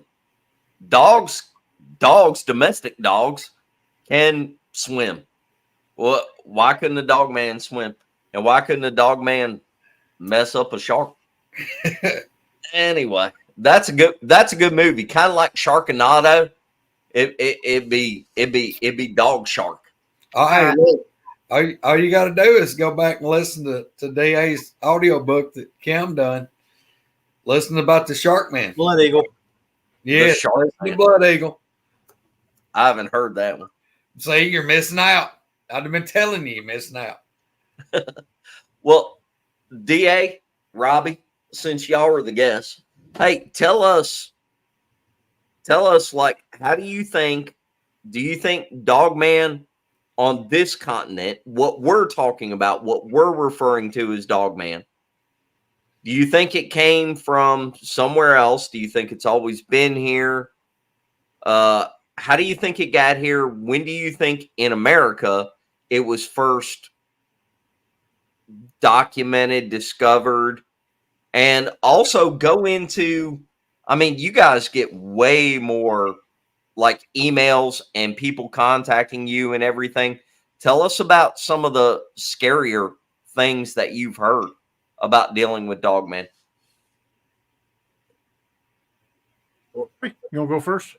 Well, it's that's easy and a hard question to answer. Easy question is they've been here a long time because, and DA can tell you this, Native American folklore talks about them, and I'll let because DA's done the research on it for his books. And I've said this multiple times. If you go back and look on every major continent of every major civilization, there's stories of things like Bigfoot or Dogman or whatever all over the world. And like DA said earlier, the stories of them go back to the beginning of written history and probably further than that, cave paintings. So I think it's just something that's always been there. It's just kind of like what we speculated before. Back then, you didn't get called crazy when you talk, because people just took what you said at face value, and you didn't have to worry about the criticism. And then as we got smarter and we got more sophisticated, you know, it became uncool and you were crazy to talk about stuff like this that you've seen. Now it's getting, we got places like y'all show, our show, other shows where people can come on and tell their stories or their encounters without fear of being ridiculed. And, you know, I just think it's something that it's always been there. It's always been lurking in the shadows, so to speak. And it's just. Robbie, hold on. DA can actually just talk this one instead of typing it. Bloody. I already typed it, but thank you so much. You already typed it? Damn it. Yeah. All right. Well, if you've written as many books as I am, you get pretty fast on the keyboard. All right. What do you type? Thank you. He just said thank you. All right. What about do you think, well, first of all, did you see the other question? I'm sorry, I think Misty marked it. Squirrel, did you mark it? Yeah, I can go back to it. Yeah, it's right there. In some parts, are dogman possibly pets, protectors of boogers? But I would add on to that and say, what do you think the correlation is between dogman and boogers? Do you think they're in the same area? Do you think they're running together? Do you think they're enemies? What do you think about all that? Sighting reports of them being seen in the same area. But the Choctaw talk about a war that was fought between Bigfoot and Dogman. The Malusafalea. Yeah. They fought it over territory and hunting grounds. So me personally, I don't think they're allies. I think they're competitors. I mean, it's like saying, would a grizzly bear and a mountain lion team up? They're hunting the same prey. They're not going to team up. Even in times of lean hunting, they're still going to look at each other and go, "That's my food." And if you get in the way, you're going to be food. But if it came down to a fight between a dogman and a Bigfoot, I think it would probably come down to who got the first lick in. Well, I mean, I got cat and dogs in the same house, and they'll fight over food, you know. And I mean, the dogs will fight over food, but I'm just simply saying I do agree that I think territory and food sources come into play with any species. Well, you know, in a domestic situation, you can get a cat and a dog to live in the same house and not go after each other and things like that. But you don't see, like DA said, you don't see in the wild, you don't see a bear and a wolf sharing a den together. You don't see cougars and coyotes living together. But in a domestic situation, they'll fight each other over a kill. Yeah. I agree. All right. Some of the scary stuff, y'all. Come on. Take us out on a scary note. Give us the best dogman stuff you got. One of the most scary encounters that I remember hearing was from an old boy that lives outside of LBL. He lives on the Kentucky side, but just not very far outside of LBL. And he had a medium-sized dog. It wasn't like a German Shepherd or anything huge, but it was a good-sized dog. And he was upstairs asleep one night, and the dog started freaking out. So he gets up, grabs a pistol, and goes downstairs. Goes into his kitchen, flips the light on where he had a doggy door so the dog could go in and out when it wanted to. And there was a dog man head and shoulders through that door trying to get in the house. That one to me is the most terrifying. And the guy's response was pretty much what mine would have been, which would have been a mag dump followed by a cordless drill sealing up that damn doggy door. But being an Ozarks kid, I know better than to have a damn dog door anyway, because I don't want possums and raccoons in the house. Hey. Sorry, Spencer. I better not say. Yeah. No, you need to not say. Robbie, what you got as far as everything that you've ever heard on Dogman? What do you think is I want people to be scared of the damn things, just like I want people to have a healthy dose of respect and fear for boogers. I've been in situations where I was freaking scared, and I don't want everybody walking out thinking these are friendly forest giants. So, what you got on the scary end, Robbie? I think obviously the one, DA and I have talked about that one before on our show. But another one that we talked about was the one, and I want to say it was somewhere in the Ozarks too. DA, you'll probably remember. He's got a better head for all the wheres and that. I remember the story, just not where it actually happened. But the old guy who lived out by himself, and the game warden came out to check on him. I don't know if they were friends or whatever. That was down in Arkansas. Yeah, they came out to check on him, and the old guy said, "Hey, you got a minute to sit down and talk to me for a second?" He said, "Yeah." So he's like, something's been going on here. Couple, was a month or so they've been going on. Yeah, last month or so. Been hearing weird growling and howling type thing, and of course, game was, it's probably some wolves or something like that. He said, "I'll come back out and check on you." And I'm paraphrasing the story as far as that goes, but I don't think the game warden ever saw the old man again after his initial talk. I think when he come back to check on him, the cabin was broke into, and I think all they found was some blood. DA, I think that's what it was. Yeah, I'd have to dig in my notes and find the story again. Ooh, but yeah, apparently they'd been down in the southern part of Arkansas. They'd have several elderly people who lived on their own go missing from their homes, and it was brushed off as somebody with dementia wandered off.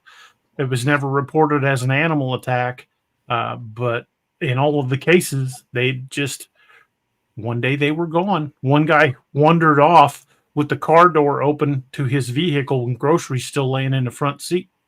Well, I know this is a Dogman show, and if Kumbo was here, we could go into all of the details about the missing people, the people riding lawnmowers late at night and saw a booger. So a booger is referenced, not necessarily a Dogman, but there's a lot of stuff associated with people getting snatched, both with boogers and Dogman. I would say, I mean, if you talk about what was his name, Dallas Gilbert and Wayne, the missing 411. I wonder how many people are getting a lot of this stuff confused. I wonder how many people are associating Dogman with Bigfoot behavior or Bigfoot with Dogman behavior. It could all be lumped into the same category as far as we all know, Well, I mean, you gotta expect that they're all going to be opportunistic. You would think. So, like DA say, you get an elderly person that's living by themselves. I mean, think about how people get snatched by crocodiles in these far off remote villages where crocs will sit and watch and figure out the time and the pattern that people are coming down to the river to wash. Yes. We'll learn those patterns and we'll go snatch them as they're getting ready to wash their clothes or dishes or whatever. If something like that can reason things out like that, it's not a far stretch to believe a Dogman or a Sasquatch or something like that could watch and learn and figure stuff out and figure the best time to. You say not a far stretch. My point would be if a regular animal that we're used to, if I got baby deer, I got wild deer, they know what time I go outside. They know what time to come up on the deck and ask for food. That's repetitive, patterned behavior. Pavlov's dogs. You know what I'm saying? If we're not even talking about like boogers or Dogman, something like that, boogers, I've seen stuff and I've heard accounts that I believe to be true that makes you think that these things are just as, if not more intelligent than us, and definitely more, aware, sensitive, sneaky than we are. I mean, it would be super easy for them to prey upon us if they wanted to. I think there's a reason that they don't, both Boogers and Dogman. I think there's a reason that they don't. I think it's a historical referendum on whenever you snatch somebody, a group of humans come looking for them and disturb them and hunt them and all that kind of stuff. But opportunistic being the main thing right there. Yeah. And whenever it's no different than any other predatory animal. Yeah. You know, tigers, lions, bears, you know, sharks. I mean, we're on the menu if they want us on the menu, but we're not going to be any animal's primary food source because we're not nutritious enough to be a stable food source for anything that needs that kind of caloric intake. But something that's old or something that's hurt or something that is just opportunistic and looking for something, looking for a quick meal on the move. Yeah. It's like DA makes the joke about, you know, especially if you're old and hurt, are you going to try to chase down the deer that can run as fast or faster than you? You're going to chase the hippie in the Birkenstocks with the headphones in his ear, traipsing down the trail. I mean, hippie, they'll get a contact bus. It'd be like hippies kicking food, Greg. You know, everything likes seasoning in their food. No doubt. It's like eating one of Misty's brownies. No, All I right. tell you what, something eats me. Oregano makes everything better. If something eats me, I hope I taste really bad. I hope I give it the heartburn, indigestion, and the cramps. Well, me and DA have said this plenty of times. We feel like we're going to be the ones that they go after when we're out because we're well marbled. No, we're more visually marbled than most of the guys we're out with. So, yeah, I'm taking it out in the end. I'm clogging its arteries. I'm Wagyu people. Wagyu. I'm gonna be like Donald Trump and give the fist pump ass. I'm going in the mouth. Yeah, right. Spencer's gonna be sitting there holding his kneecap shaking. You know what, Spencer's got to go get an American flag tramp stamp. That way, when he's going in, his flag will be waving. Hey, on the way out, since it's just y'all left on here, something I talked to y'all about before, and we probably ought to do a whole separate show on it. But since we're ending on Dogman and talking about the more aggressive, you know, getting ate and shit like that, every time you have a Bigfoot show, every time there are new people in the Bigfoot field or the Dogman field, whatever, you have a lot of people that treat it like a joke, and you have a lot of people that are like, oh, if I had a Barrett 50 BMG, or if I had this kind of shotgun or this kind of round. Now, I've seen stuff, but I've never claimed to have a Class A sighting. I can tell you from what I've experienced that I don't think, I mean, Greg can weigh in on this, DA can, Robbie can, Squirrel can if she wants to, but I think we have to have a serious discussion at some point with a lot of people talking about, oh, if I had this kind of weapon, I would be perfectly safe. It comes up a lot. You see it on a lot of YouTube videos. You see it on Facebook posts, and I am so tired of people talking about if I had this weapon or that weapon or this kind of protection. Y'all, we'll start with Greg because House is like my personal House is the guy that I know the best that has had the most like real world closest experience. House. Brother, would you shoot one? What would you use? I mean, just give it to them like it is. I've had multiple times that I could have shot one, and I thought I was going to have to because I'll tell you, I stopped them bluff charging by pointing my rifle at them. Boogers. The last damn thing I wanted to do was pull the trigger because I figured that was going to be a whole new kind of hell that I was going to bring down on me because these things ain't never by themselves. You count on that. There may not be one standing right by, but there's going to be one within earshot. And if you hurt one of them, your day's probably gonna get horribly bad fast. But now I'll tell you, they do 100%. 100%. I don't have to ask nobody. I have to get nobody's opinion. They know what a gun is. They know what, at least they know what it does. They know it's a weapon. Because when I've had them bluff charge me, what made them stop was when I leveled that rifle down, pointed in their direction, and they slam on brakes. I've had the safety flipped off and my finger on the trigger, thinking I'm going to be the guy that's going to have to try to kill one of these things. But y'all, I do not want to have to come down to me shooting one, because just my theory on it, you better hope like heck that you got some way to get out of there and get out of there quick, and you better be armed with something very large. Because, I mean, I hunt with a semi-automatic 30-06, and I've always got a 357 combat revolver under my shoulder, under my arm. And y'all, there's a bunch of times I felt outnumbered, outgunned, insufficiently armed. And, and look, there's people that have encounters with these things that they're benign. They don't intimidate them, don't try to harm them in any way. And I've had those encounters also, but I've had the bad encounters too, where I thought I wasn't going to make it. Ain't gonna work. Yeah, I thought I wasn't going to make it back. Now, I'm not going to say that I hadn't carried buckshot, but if I've got a shotgun in these woods, it's staggered rounds. It's buckshot, slug, buckshot, slug, buckshot, slug.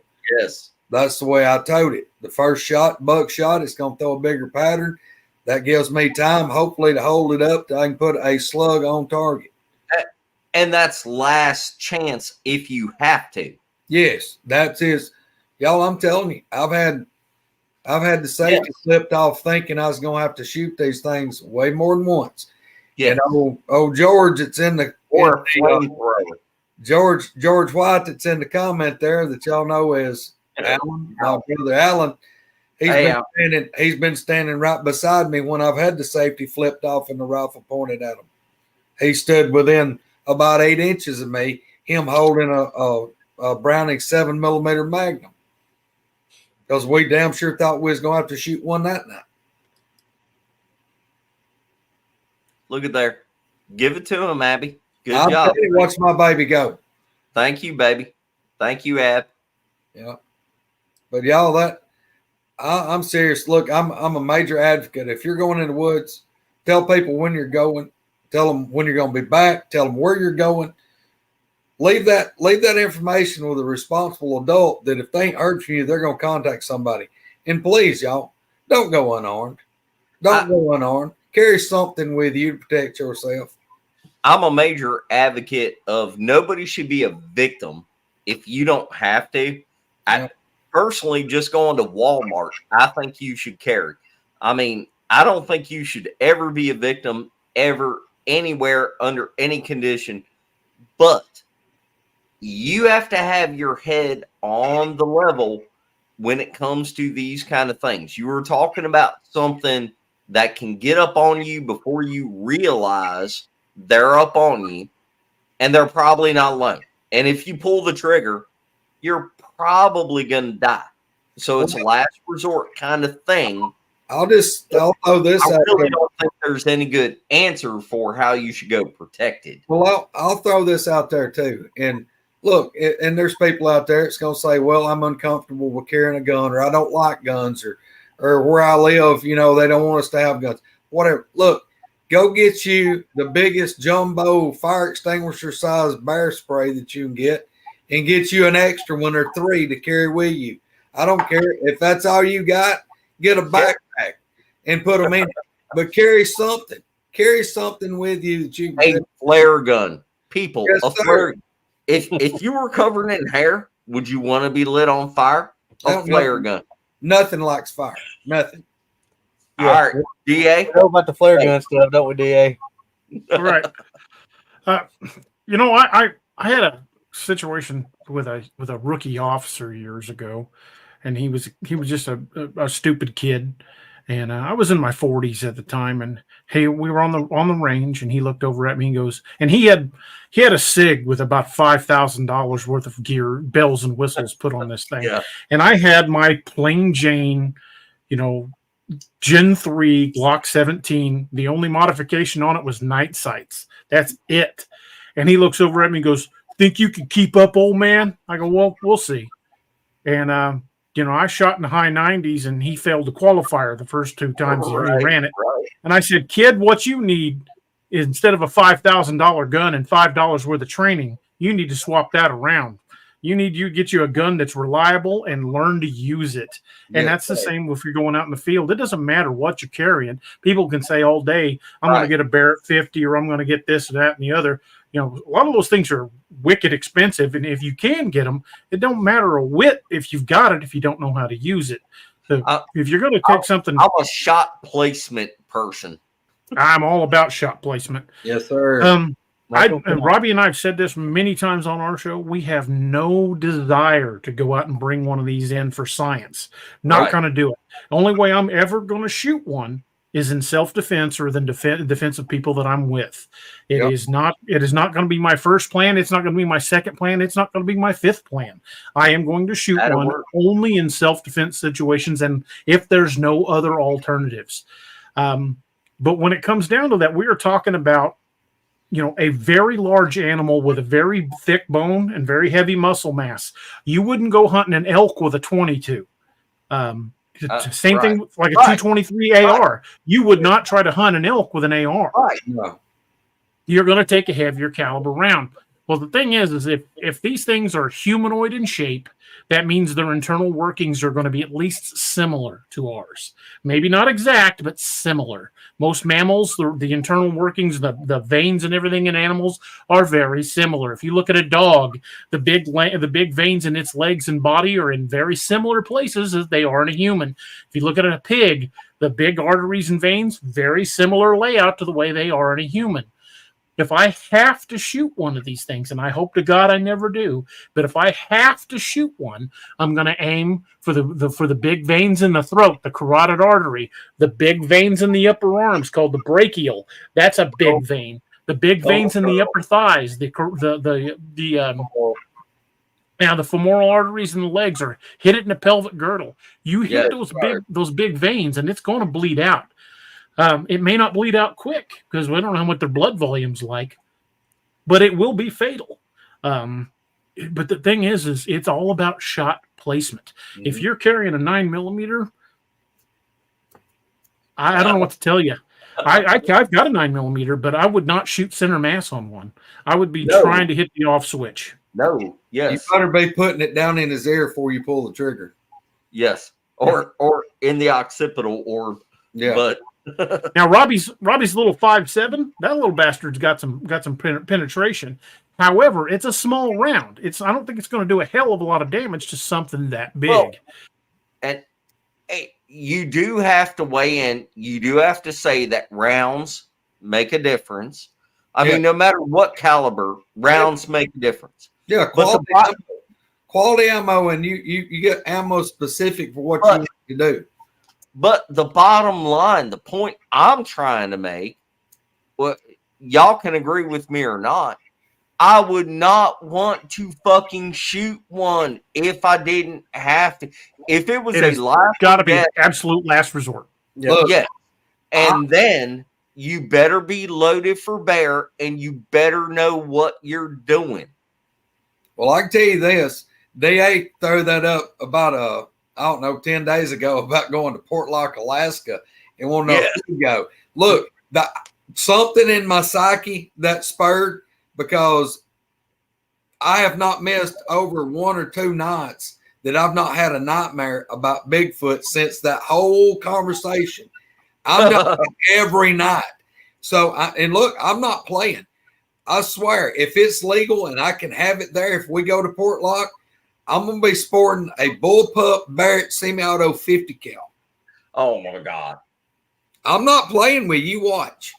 Instead of spending the money for that, you should have one of those CB inflatable packages where it's already got the motor on it, and you pull the cord, the boat inflates, and holy crap, Kumbo's trying to get back on. We'll see you in a minute. Anyway, I'd rather have a damn boat or a paraglider than a bullpup. There he is. Where you been? I've been looking for some internet. He's in his truck now. Look at it. Yeah, our tower has gone down. I'm over here in the county park, sucking he's off their internet. Can you hear me okay? Yeah.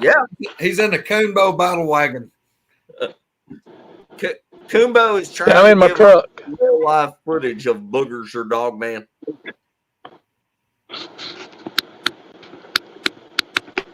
Hey, Coonbo. Can't hear. Kind of. If we can hear him, I think he told me yesterday, what was it? Friday, either Thursday or Friday, he saw another booger at his farm. You might get him to talk about that if you hear him. Kumbo, can you hear us? He's froze. Kumbo. Hello? I think we lost him again. All right. Man down. You go.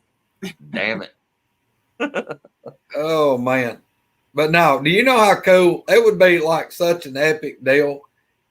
Could you imagine if we went to Port Lock? That'd be a lot of fun. Hold on. Is he on? Kumbo, can you hear us? I can just barely hear y'all. Let me drive down here and see if I can get a little bit closer. Hey, do you want to go to Port Lock, Greg, Alaska? can you hear? Yeah, a little bit.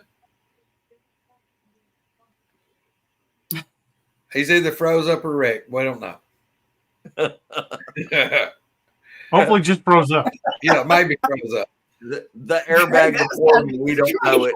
Look, hey, he is king of the skinny pedal. You ain't Yes, kidding. he is. Yes. Okay, Yes. wow. Mark Green doesn't even know where the skinny pedal is, but Kumbo does. Yes. Coonbo, Mark Green's favorite shape is a horizontal rectangle. Yes. Break Yes. break. He likes pumping it. Yes. Yes, that is dedication. Kumbo tried to come back. I'm sorry, y'all. Kumbo, look, next time we do a show with Kumbo, we're going to specifically say ahead of time that he's got to go to Greg's man cave. Damn it, I'm froze up again. Y'all carry on. All right. Well, look, while we're talking about it, look, I'm going to congratulate ourselves on hitting 2,000. Hell yeah! Congratulations, Joe. And look, Thank with you, a guys. whole bunch of help, with a whole bunch of help from these two guys sitting right down here. Yeah. It's all you guys. We just gave a little nudge. Yeah, Y'all learned that. But guys, we appreciate it so much. And look, big love to everybody out there. Thank y'all so much. We didn't think we was gonna ever make it to 2,000, but we did. And we got to get Spencer to figure out how we're gonna draw out and give away some of this stuff. This is the most damn dysfunctional Bigfoot show on YouTube, but we make it work. Hey, brother, we put the fun in dysfunctional. Damn right. I don't know. DA's show is pretty good. I've gotten used to the crowd now. That's pretty good right there. Man, yeah, he's got a great group of folks, man. Yeah. Kumbo, are you with us? I can just barely hear. I can barely hear you. Okay. Hey, try to tell us the scariest Dogman story, encounter, anything that you've ever heard of.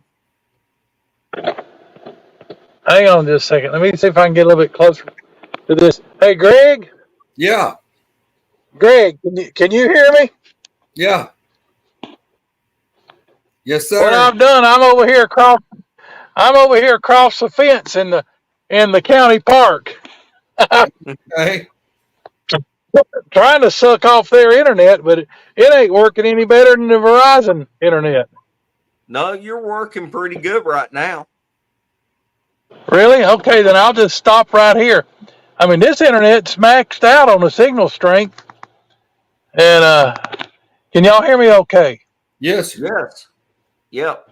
All right, so tell me what were you wanting me to do, Spencer? I said, if you would, pretty please tell us the scariest Dogman encounter, or experience that you know of? Not yours, but just anything that you've ever heard of. What's the worst thing you've ever heard of with Dogman? Well,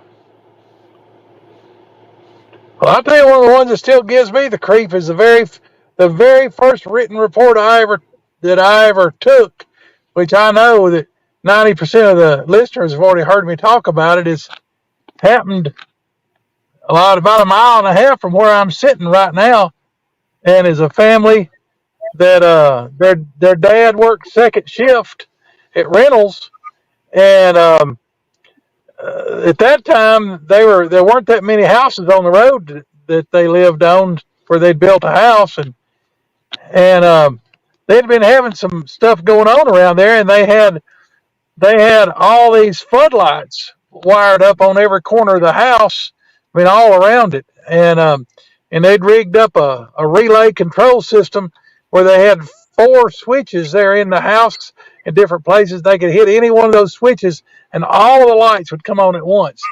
But it was in. Oh no! No. It starts getting good. It's funny he points out those lights because I've noticed that here in the Ozarks. You know, you go out to some of these places, the best people to talk to are the ones that have 25 freaking booger lights out in their yards. Yeah, I can see that. I just hung some up out in my back garden area, like where I've been kind of hanging out. Misty sends me pictures at like 2 a.m. and it's of her garden or out in her yard. And I asked her, I was like, are you trying to set up a UFO landing zone or what are you doing? Yes. I'm hoping they'll like the lights everywhere. Yes, probably 3D. No doubt. All right. Well, damn it. Shit. All right. Here we go. Just keep talking. You got your spit picture going. No, hold on. All right, can you hear me now? Yeah. All right. I'm right here next to the dadgum tower, and everything's maxed out. Signal strength is maxed out. My dadgum hotspot signal strength is maxed out, and it's still sorry. But all right, so here's what happened. Family that lived right down the road from where I'm sitting right now. I mean, like 3 miles away. And this is back in October of 1978. And it was the night of the full moon. And the father had already gone to work, and he worked second shift. And the mother had cooked supper, and she was washing the dishes, cleaning up from supper. And the youngest son, who was in like the 9th grade or 10th grade, something like that, he was sitting at the dinner table doing his homework. The older son was in the living room watching TV. And the mother was sitting there. Her kitchen window looks east, and the lot slopes to the east, so that down to the east. So the kitchen window's about 10 feet off the ground, 9-10 feet off the ground probably about 9 feet to the windowsill. And anyway, and she was sitting there washing the dishes. It was after dark, and she had seen the moon come up, and out across the creek. There's the Town Creek backwaters right there. Anyway, she'd watched earlier. Just a few minutes earlier, she'd watched the moon come up. Well, she's sitting there washing dishes, and she looked up again, and the moon was gone. What she thought, well, dadgum, is there some clouds coming in or what? And she leaned up to the window, leaned over the sink and up to the window, and to look out to see if she could see the moon. And as she leaned up to the window, this big old huge canine head came up to the window on the other side. And they were literally, their noses were separated by about the 1/8 inch thick piece of glass. Well, That's of course, a brown it pants absolutely moment. terrified her. Do what? I said that's a brown pants moment. Yeah. Well, now the thing about this was the eyes were glowing red. all the mother and both sons said that the eyes were glowing red when it was looking straight into it at them. They said when it turned his head or was looking around that they changed to sort of orangish color, and as it turned his head, sort of like what happens with Booger's eyes. But anyway, they the mother, can y'all see the video? Can y'all see me? Okay. Yeah. Yes. The mother throws her hands up to her face like this, and she starts stumbling them backwards across the kitchen, going like that.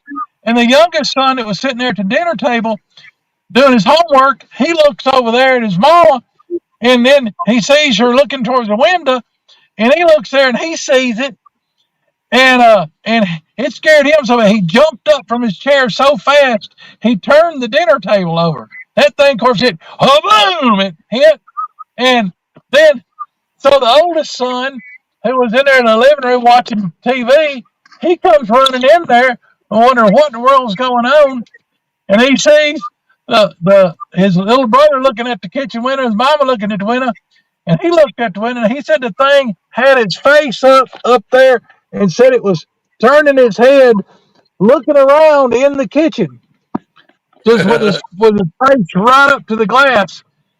He had the presence of mind right there at in the hallway, right next to the passageway, the door into the kitchen was one of those light switches that was wired up to all the floodlights. And he just reached up there and punched the button.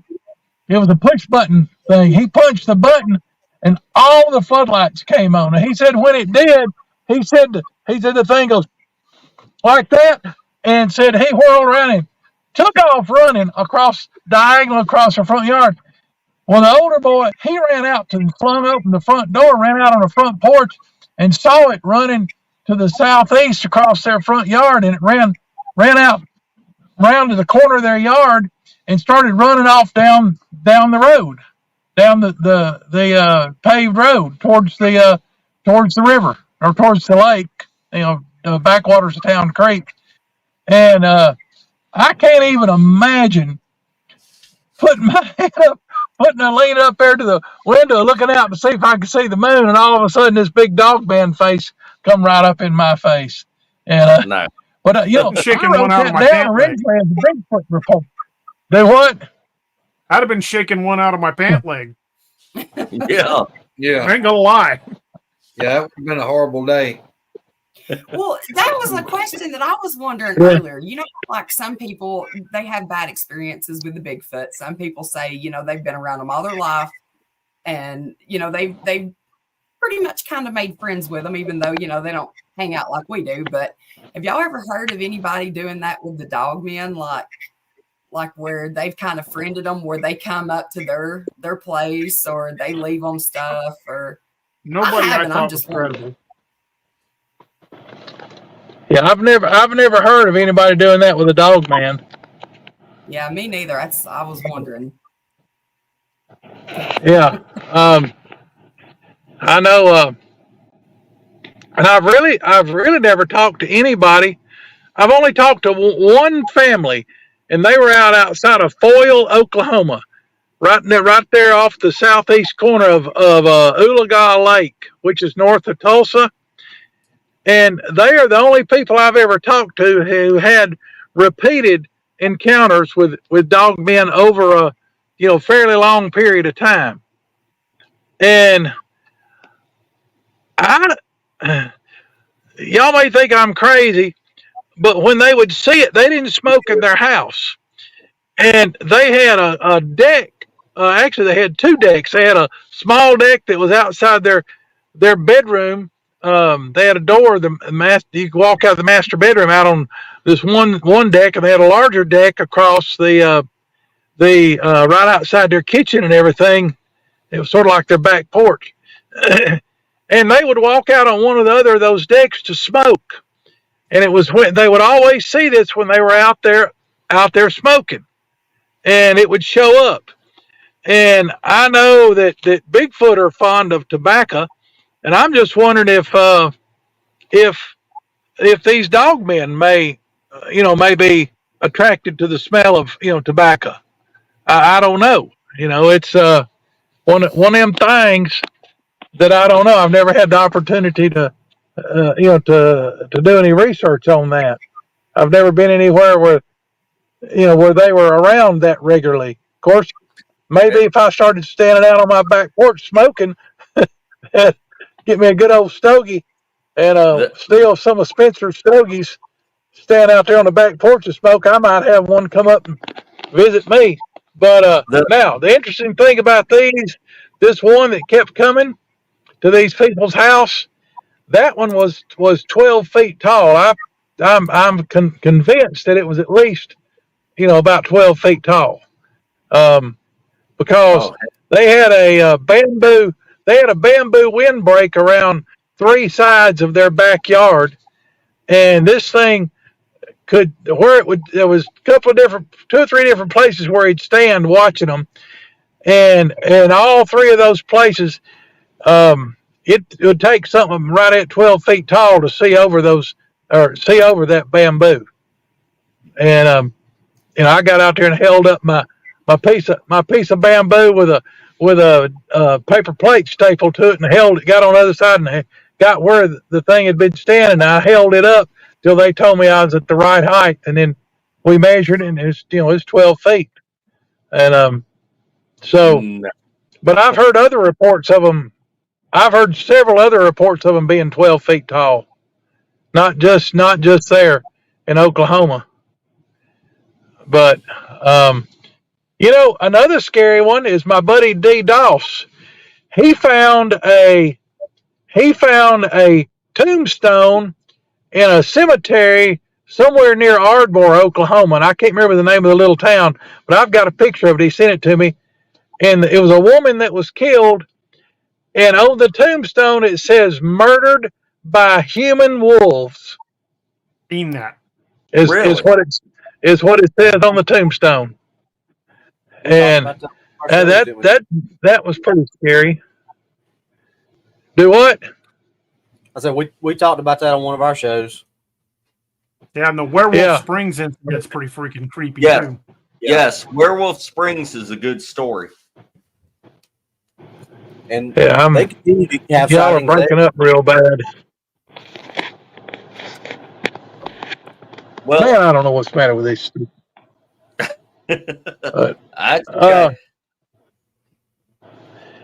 Am I coming through fairly clear, or am I all breaking up and everything? No, you're good. You're good. But yeah, I don't know. This internet stuff's driving me crazy. I'll be glad to get in my new house, and I'm going to get something. Even if it has to be HughesNet, I'm going to have something in there better than what I got now. You need to go to Greg's Man Cave next time. Oh yeah. Well, I didn't have time to get down there today. You had your show too early.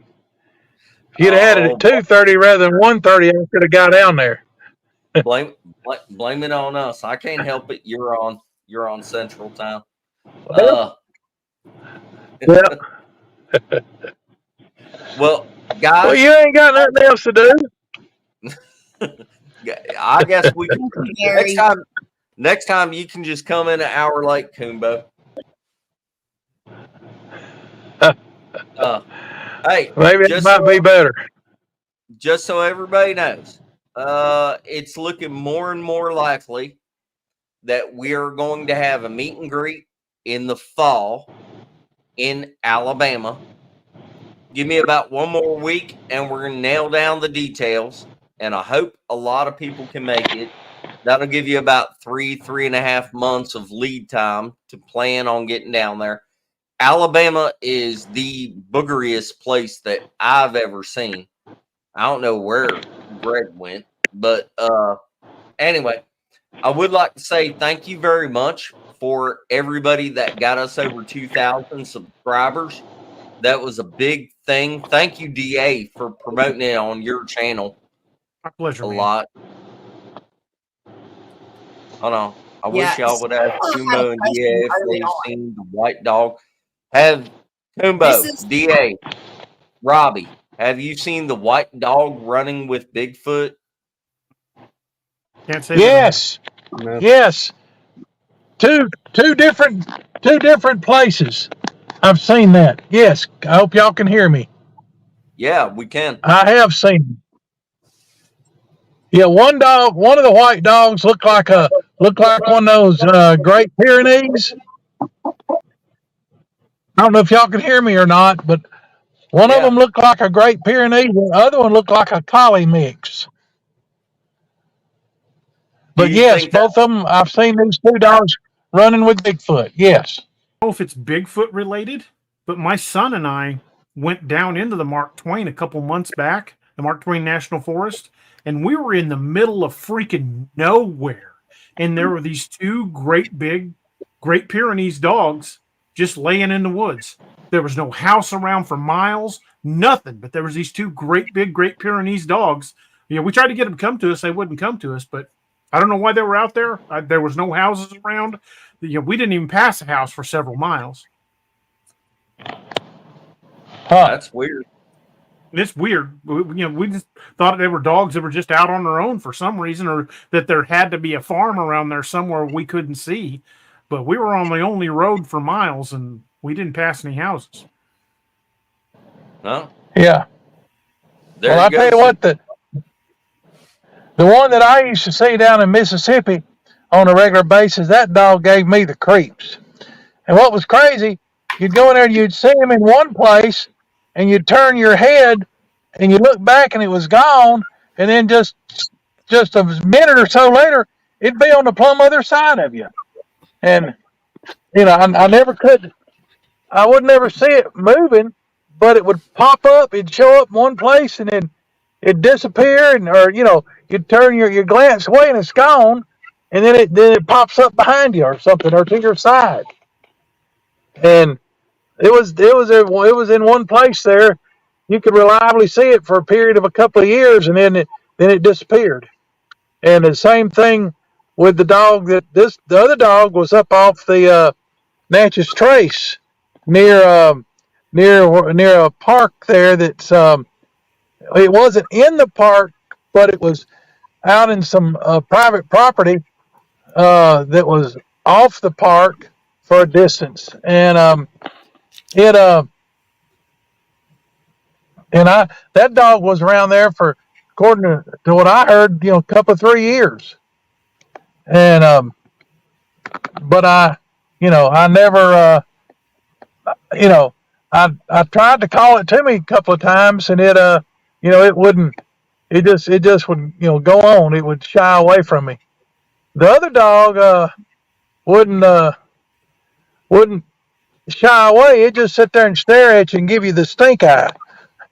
And if you tried to walk towards it, it would it'd sort of stand its ground and act like it that it was gonna. You got it'd sort of growl at you. But that was in an extremely boogery area. We had several things happen down there where that one was. Hey, DA. Yeah, I'm sorry, Squirrel. I know you had that up there. DA, what is Shunka Warakin? Shunka Warakin. It's a Native American myth. It's a dog type creature that would come into camps and take small children and kill dogs. Well, damn. I ain't never seen a dog man, and I don't know what this was, but I was deer hunting up in a stand, and just out of nowhere, it was starting to get dusky dark and it's freaking cold. I mean, I couldn't even feel my feet, nothing. I was almost ready to cry. I was so cold. And I was getting ready to get out of my stand, and I had just looked down, and there was nothing there. And then out of nowhere, I looked down, and there is this black, it almost looked like Nifty, but bigger, but not like you guys described it, like Dogman big, but it's just standing down at the bottom of my stand, just looking up at me. I don't even know how that thing got there without me even hearing it walk up. And then, yeah, it just turns around walks off, and I get out of my stand and I leave. But when she was talking about the hellhounds, that just kind of reminded me, I don't know what it was, but it was scary. Right. Yeah. Yeah. Yes. Yeah. I know. That's right, baby. Tell them. Abby. Peace to the chocolate. All right. Well, anyway, y'all, I think it was good for a Dogman show. I hope y'all got something out of it. Thank you, all of y'all, for jumping on here. I appreciate it.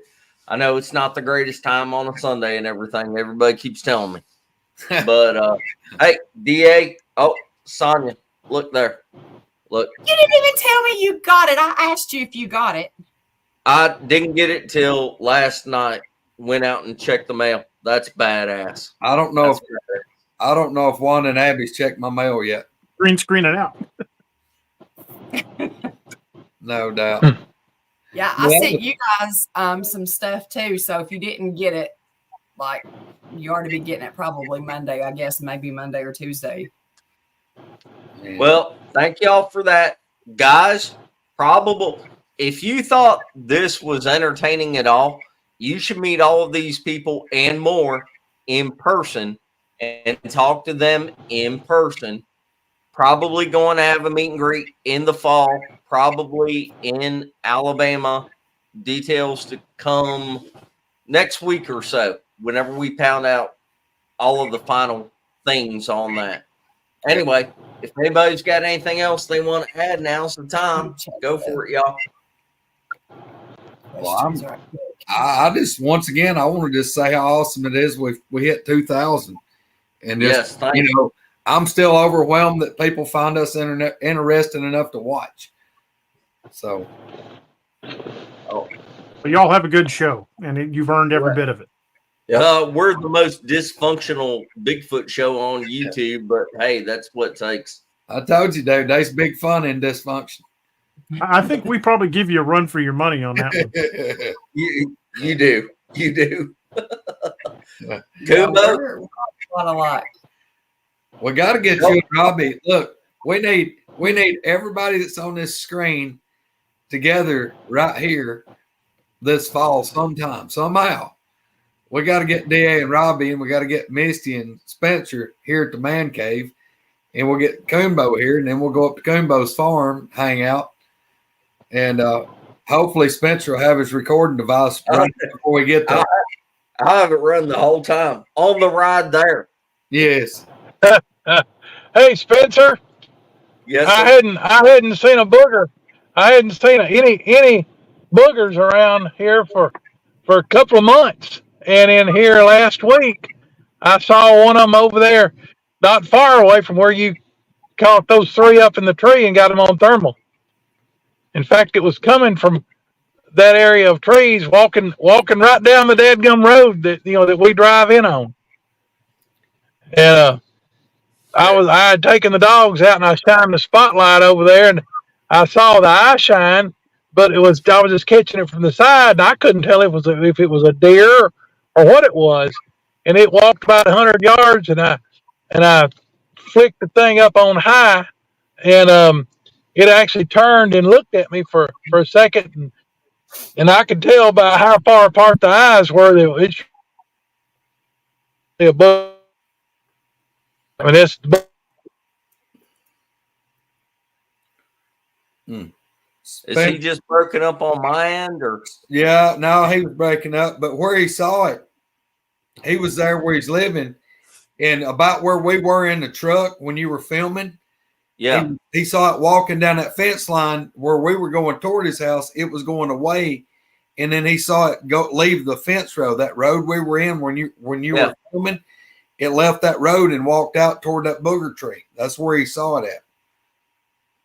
Man, all I can say is, in my personal experience, I only been there once. Kumbo, I know for a fact it's the only place I've ever been to one time, and I know for a fact boogers are there. And I know that because Kumbo got out of the damn truck and said, I'm going to do a booger call, did a booger call, and we got an answer immediately, and there's no doubt in my mind.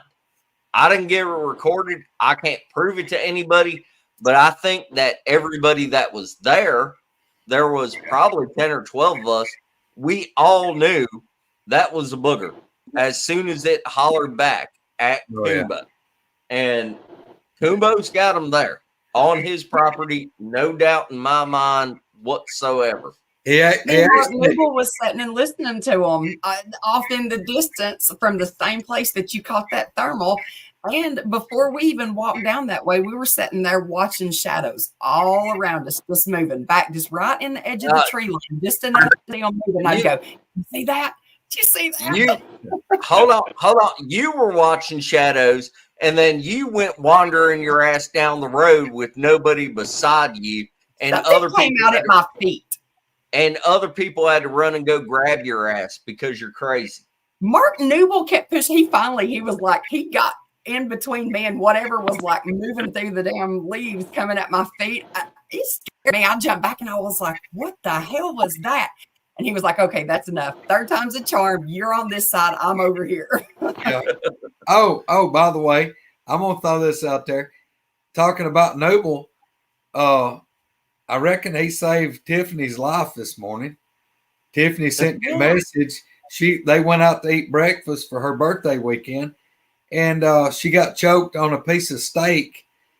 And Mr. Mark Noble, superhero, jumps up, gets behind her, and has to do the Heimlich maneuver, and pops the steak out of Tiffany's throat and saves her life this morning. No shit. Yes, sir. How about that? Go, Mark. Yep. Now, whenever you say she choked on a piece of steak, you mean like actual steak, right? I'm just trying. Yeah, it was actual steak. I told her, look, you can't be telling people y'all were eating breakfast and that you got choked on Mark's sausage. Oh, okay. Right. Yeah. No, it was a legitimate piece of steak. Oh, okay. All right. Damn, Kumbo dropped off again. All right. Well, y'all, that's 2.5 hours of us bullshitting about Dogman and everything. Hope you got something out of it. DA, thank you. Kumbo, you're not here, but thank you for the contribution. Robbie, thank you very much. Well, since I broke down a while ago, what'd you decide to do about draw somebody out? Prizes. For which one? We probably ought to try to figure that out because I think Roger and Gary and a few other people was asking about it, and they was wanting to know what we was going to do about. Apparently, you had said something about doing a drawing for our 2,000 subs because DA said he was going to donate a signed book. Yeah. Oh yeah. Well, yeah. Gary Spike said he would donate a walking stick. DA's got a book. I'm going to do 2 books and 2 patches. Awesome. Oh, damn. Can I be in for the drawing? No. No, I'm fixing to get up with DA. I'm fixing to send DA a check because I want him to mail me a book that's autographed. We could probably arrange that, my man. I'm gonna buy some books because I want to put them on the wall over here. Well, we'll have to figure out something about the drawing from all of the subscribers because I don't know how you would go about doing that without giving everybody, making everybody feel comfortable. Well, now Roger, he did something where it's computer generated. It pops out a name. Roger's done it. Well, we'll get Roger to show us what all is going on with that, and we'll do something like that because I don't want to have any hand in who gets whatever.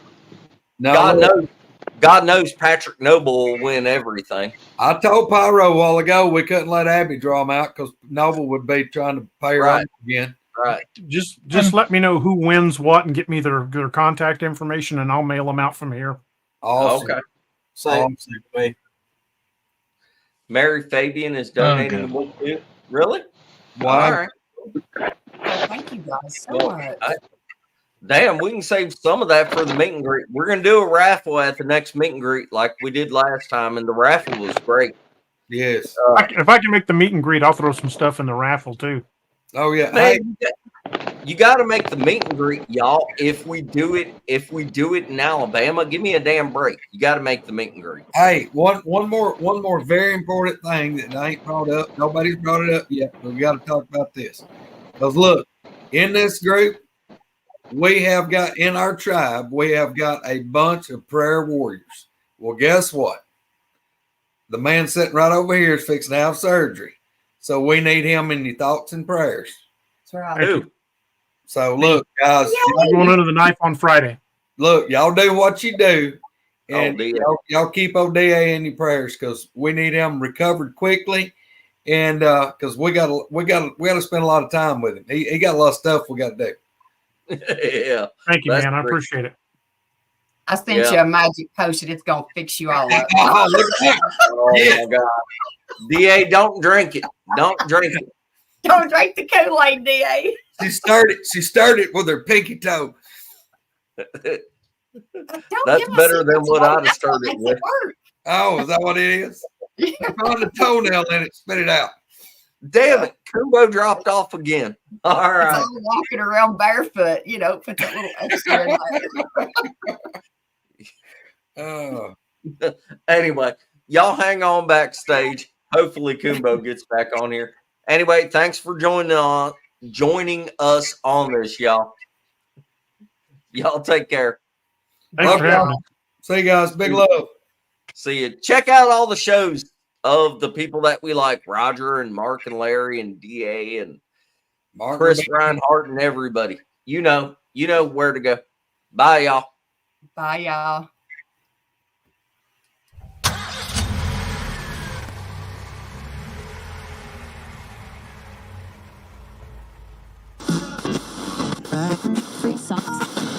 Squirrel. Hey, y'all. Hey, Spencer. We're swapped around. Huh? We're swapped around again. Hold on. Yep. I know you do it on purpose.